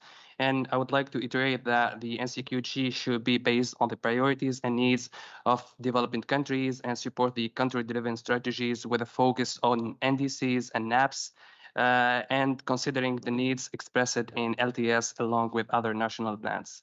My second point is regarding I would like to echo also that the quantum should take into consideration the importance of just transitions that promote sustainable development and eradication of poverty for developing countries. And additionally, NCQG should include loss and damage response alongside mitigation and adaptation to address developing countries' evolving needs. and also setting a quantum based on the information on the needs and priorities of developing countries, thereby following a bottom-up approach would involve making bottom-up cost estimates of the needs and priorities of developing countries as identified in their national reports to the UNFCCC. Also, another point about the interlinkage between the time frame and the quantum. So we support a time frame of 5 years, short-term time frame, after which this goal could be renewed to reflect the needs of developing countries within the next set of nationally determined contributions. And this short-term frame would align with the time frame for NDCs and may make climate action more predictable for developing countries. And this time frame was set to quantum as it outlines the parameters within which developing countries' needs can be evaluated in a bottom-up manner. In other words, the more recent time frame is, the more quality information we'll be having to cost the needs and priorities of developing countries and a time frame limit, which allows us to identify a definitive value for the quantum. And the final point is regarding that the NCQG should be delivered to the largest extent possible via provision of public finance in a grant-based or concessional manner to address the macroeconomic constraints of developing countries, including limited fiscal space. Thank you. Thank you very much, Tunisia. Next on my list is Malawi, followed by Gabon. Malawi, over to you. Thank you very much, Co-Chair. Sorry for raising the flag when you are just concluding the list, but I thought I should speak and just agreeing with the colleagues that have spoken. I want to demonstrate that I listened to the co-chairs and I want to just agree and support what Zahir, the co-chair, mentioned yesterday. I think he did remind us emphatically that the NCQG shouldn't be just about climate change, but we should think around and consider what we will give to the public as we support the public and ourselves to achieve sustainable development. I think also climate resilience, as we also contribute to just transition pathway. And I also want to mention food security as well as poverty eradication. I think this is what the quantum should give us. Obviously, the quantum should be based on our needs. And I just said from Colombia, Sofia, saying that our needs are real, they are not aspirational. So the quantum should be based on our needs from the various sources that we have and the plans that we have put forward, NDCs and the NAPs and other strategies. And therefore, the quantum, of course, the goal should have in consideration adaptation, mitigation, loss and damage, and the others have spoken. Would want to emphasize that I think this quantum, the goal that we'll have, should motivate us to undertake climate action. It should be accessible, and it should also consider the application of the principles under the Convention and the Paris Agreement, and therefore it should define commitments and, of course, what will be obligations and commitments. That I think definition should be contained so that we know who is doing what. And obviously, as we also have indicated, and the majority of the developing countries would want to have the quantum that contains a large share coming from public sources, and because this will give us predictability that will have for the climate financing coming from public sources in terms of grant monies. So this will give us that assurance to undertake more of even adaptation in our countries. And finally, we would want to again have a goal that will be subjected to a review, because the GST tells us that we will have climate action that is based on also our evolving needs. So the quantum should have that provision for review. And I don't agree with colleagues that have mentioned like a 5-year time frame, because this could align well with the cycles of the NDCs. So this is what I think I wanted to add, just to what several colleagues have presented already. Thank you very much. Thank you very much, Malawi. And next I have Gabon. Thank you, co-chair, for giving me the floor and for being the one to be talking, probably last one, and mentioning a bit more about forest. So, colleagues, Gabon aligns itself with the statement made by the African Group, the Arab Group, and Guinea, Ghana, and other developing nations. We emphasize on the importance of comprehensive and contextual approach in implementing the NCQG. Our shared commitment is to make substantive progress that address the specific needs of all developing nations with a sense of urgency that underscore the immediacy of our task. We advocate for an equitable approach where support is provided universally and without selectivity, aiming particularly to meet the 1.5 goal and to effectively deliver our NDCs and NAPs. Therefore, it is essential to clearly distinguish between public finance provided and private finance mobilized. In Gabon, our commitment to climate mitigation prominently includes the preservation of our vast rainforest.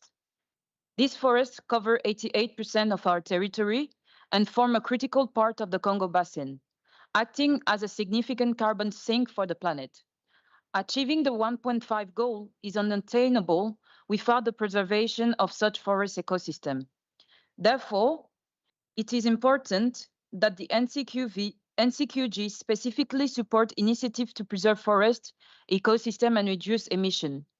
Our forests are not just national assets, they are global resources that require international commitment and funding to maintain them. In terms of adaptation, we are enhancing our coastal defense to combat the rising sea level that currently threaten our communities, an issue that will worsen without urgent actions.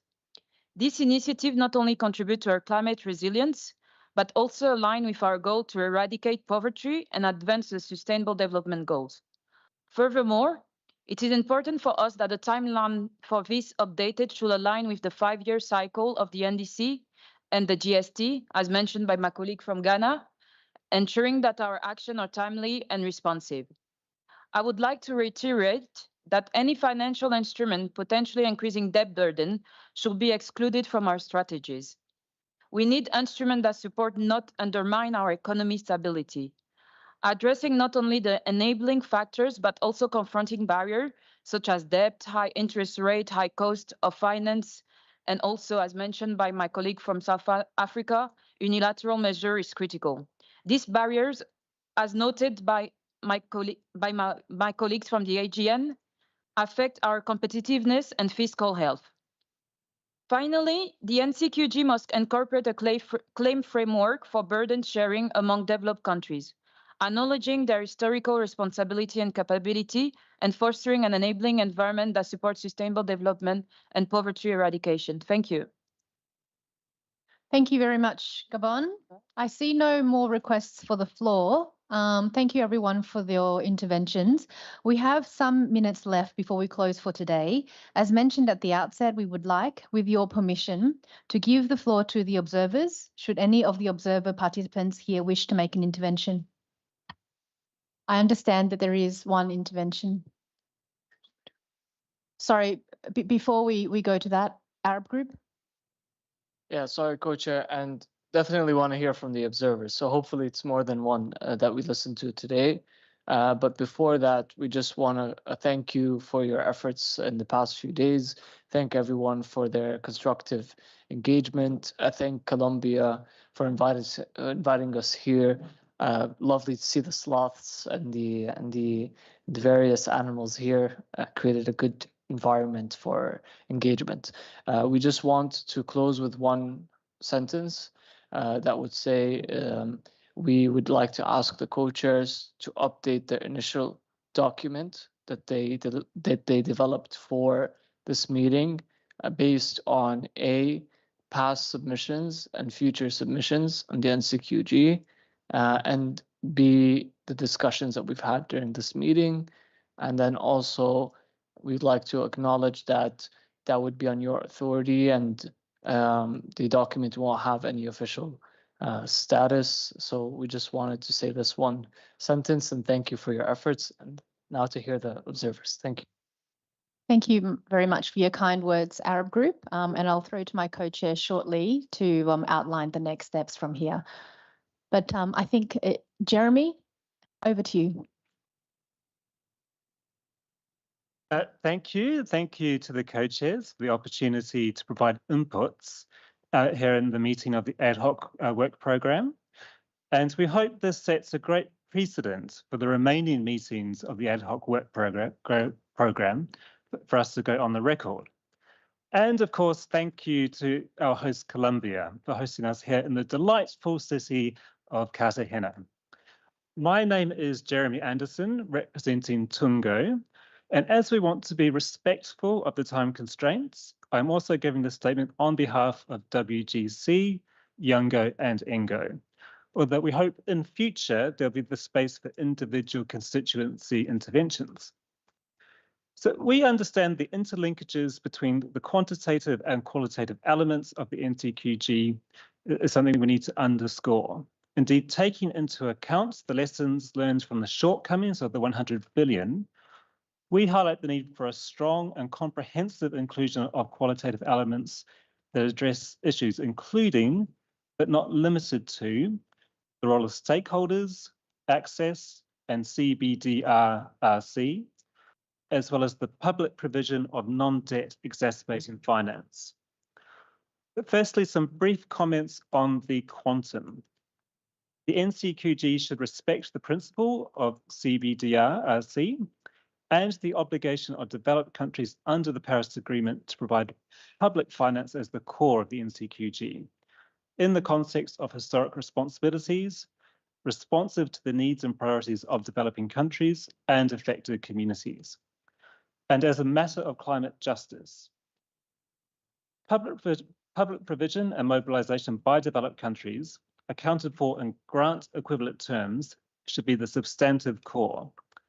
Other contributions are at best complementary, but not substitutive.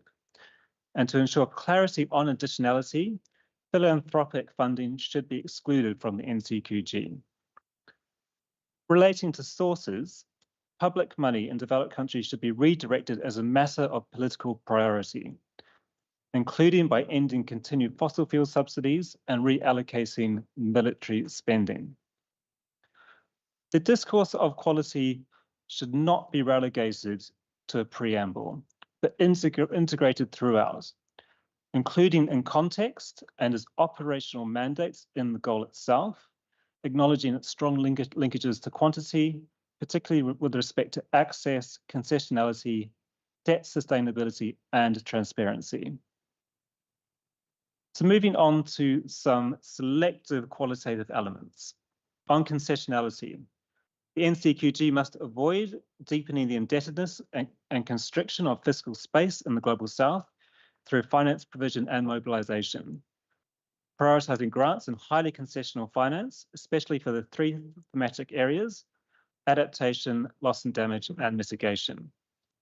The NCQG should align with a human rights-based and beneficiary-centered approach, including prominently the Just Transition principles and practices outlined in the Just Transition Work Programme, based on consultation, responsiveness, and rights, including social dialogue with workers and stakeholder consultation with and stakeholder rights for Indigenous peoples, women and gender diverse groups, local communities, children and youth, as well as other procedural commitments under the Paris Agreement with respect to the needs and priorities of other groups to ensure protection and equity, and also the effectiveness of climate finance flows. These must be highlighted as core principles with specific operation. I'm giving up on that one. You will get the statement in writing, so you get it that way. Mandates throughout the draft text. On access, the NCQG should have qualitative sub-goal or targets on access, including on simplifying and enhancing direct access, with a priority on accountability for progressively larger sums being channeled as grant financing for locally led action, including sectoral platforms to ensure delivery of climate finance. My last point, transparency, including through improving the understanding of what counts and what needs to be excluded from counting as climate finance, is crucial for accountability not only of the quantum, but also of other qualitative issues mentioned above, and needs to be operationalized. Well, I got it that time. Arrangements could include new and improved reportings on loss and damage, as well as on gender and intergenerational responsiveness, grant equivalence, and debt sustainability, and other additional rules to the ETF as may be necessitated by the NCQG decision. Thank you again for the time, and we will submit these comments in writing. Thank you very much, Jeremy. And so, colleagues, again, thank you for your very constructive engagement over the last 2 days, well, over the last 4 days. Zahir and I and the Secretariat, we've taken really good note of all of your views that were expressed. And as I've already mentioned, we'd like you to send your views to us. We'll display a email address on the screen shortly. This is just so we can capture the content for each element in the substantive framework for the draft negotiating text. So please send your written inputs into us by the 3rd of May. That's next Friday, so you've got a week. This is, of course, in addition to the mandated submission process ahead of TED 10, but a communication about that will come out separately. So with that, I'll hand to Zahir. So, colleagues, in closing, from now until the second meeting, that is under the ad hoc work program, what we will undertake as co-chairs, apart from producing the summary of the 9th TED, we will, there's a bit of a feedback.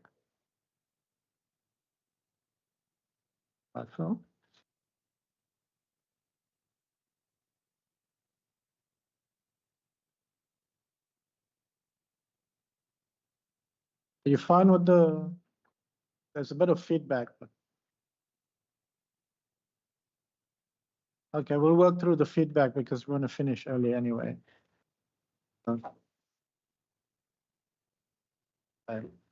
Okay, but just thank you very much for all your inputs, and thank you very much for all your views that you've presented to us, and that this, together with all the submissions that you've submitted before, and that will allow us to be able to prepare much better for the second meeting as we embark on this iterative process that we have on the ad hoc work program.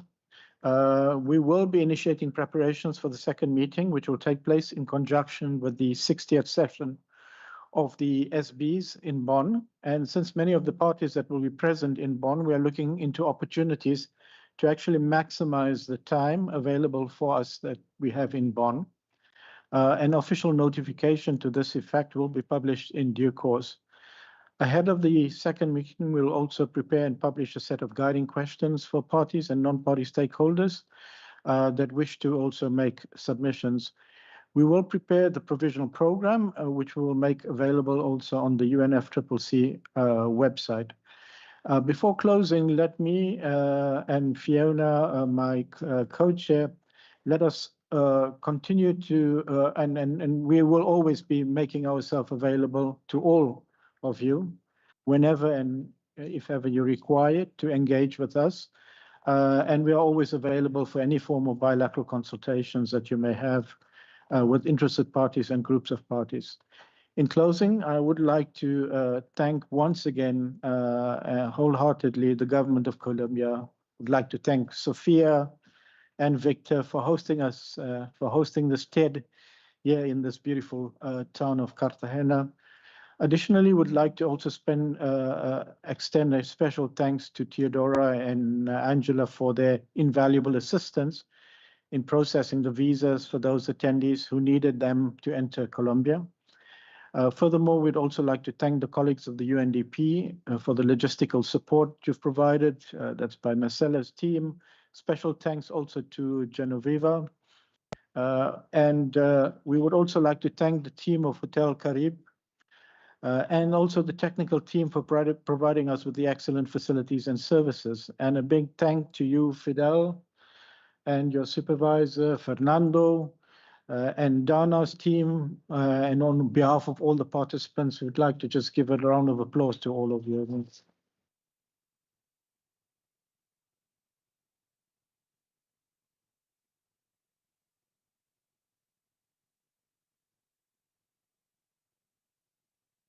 One set of group of people who are always too modest to put it in the speaking notes is the Secretariat. And we'd like to thank Orlando in absentia and the entire team of the Secretariat, who always is that support and pillar that holds this whole process together and holds it up. So maybe a round of applause to all the Secretariat. Definitely.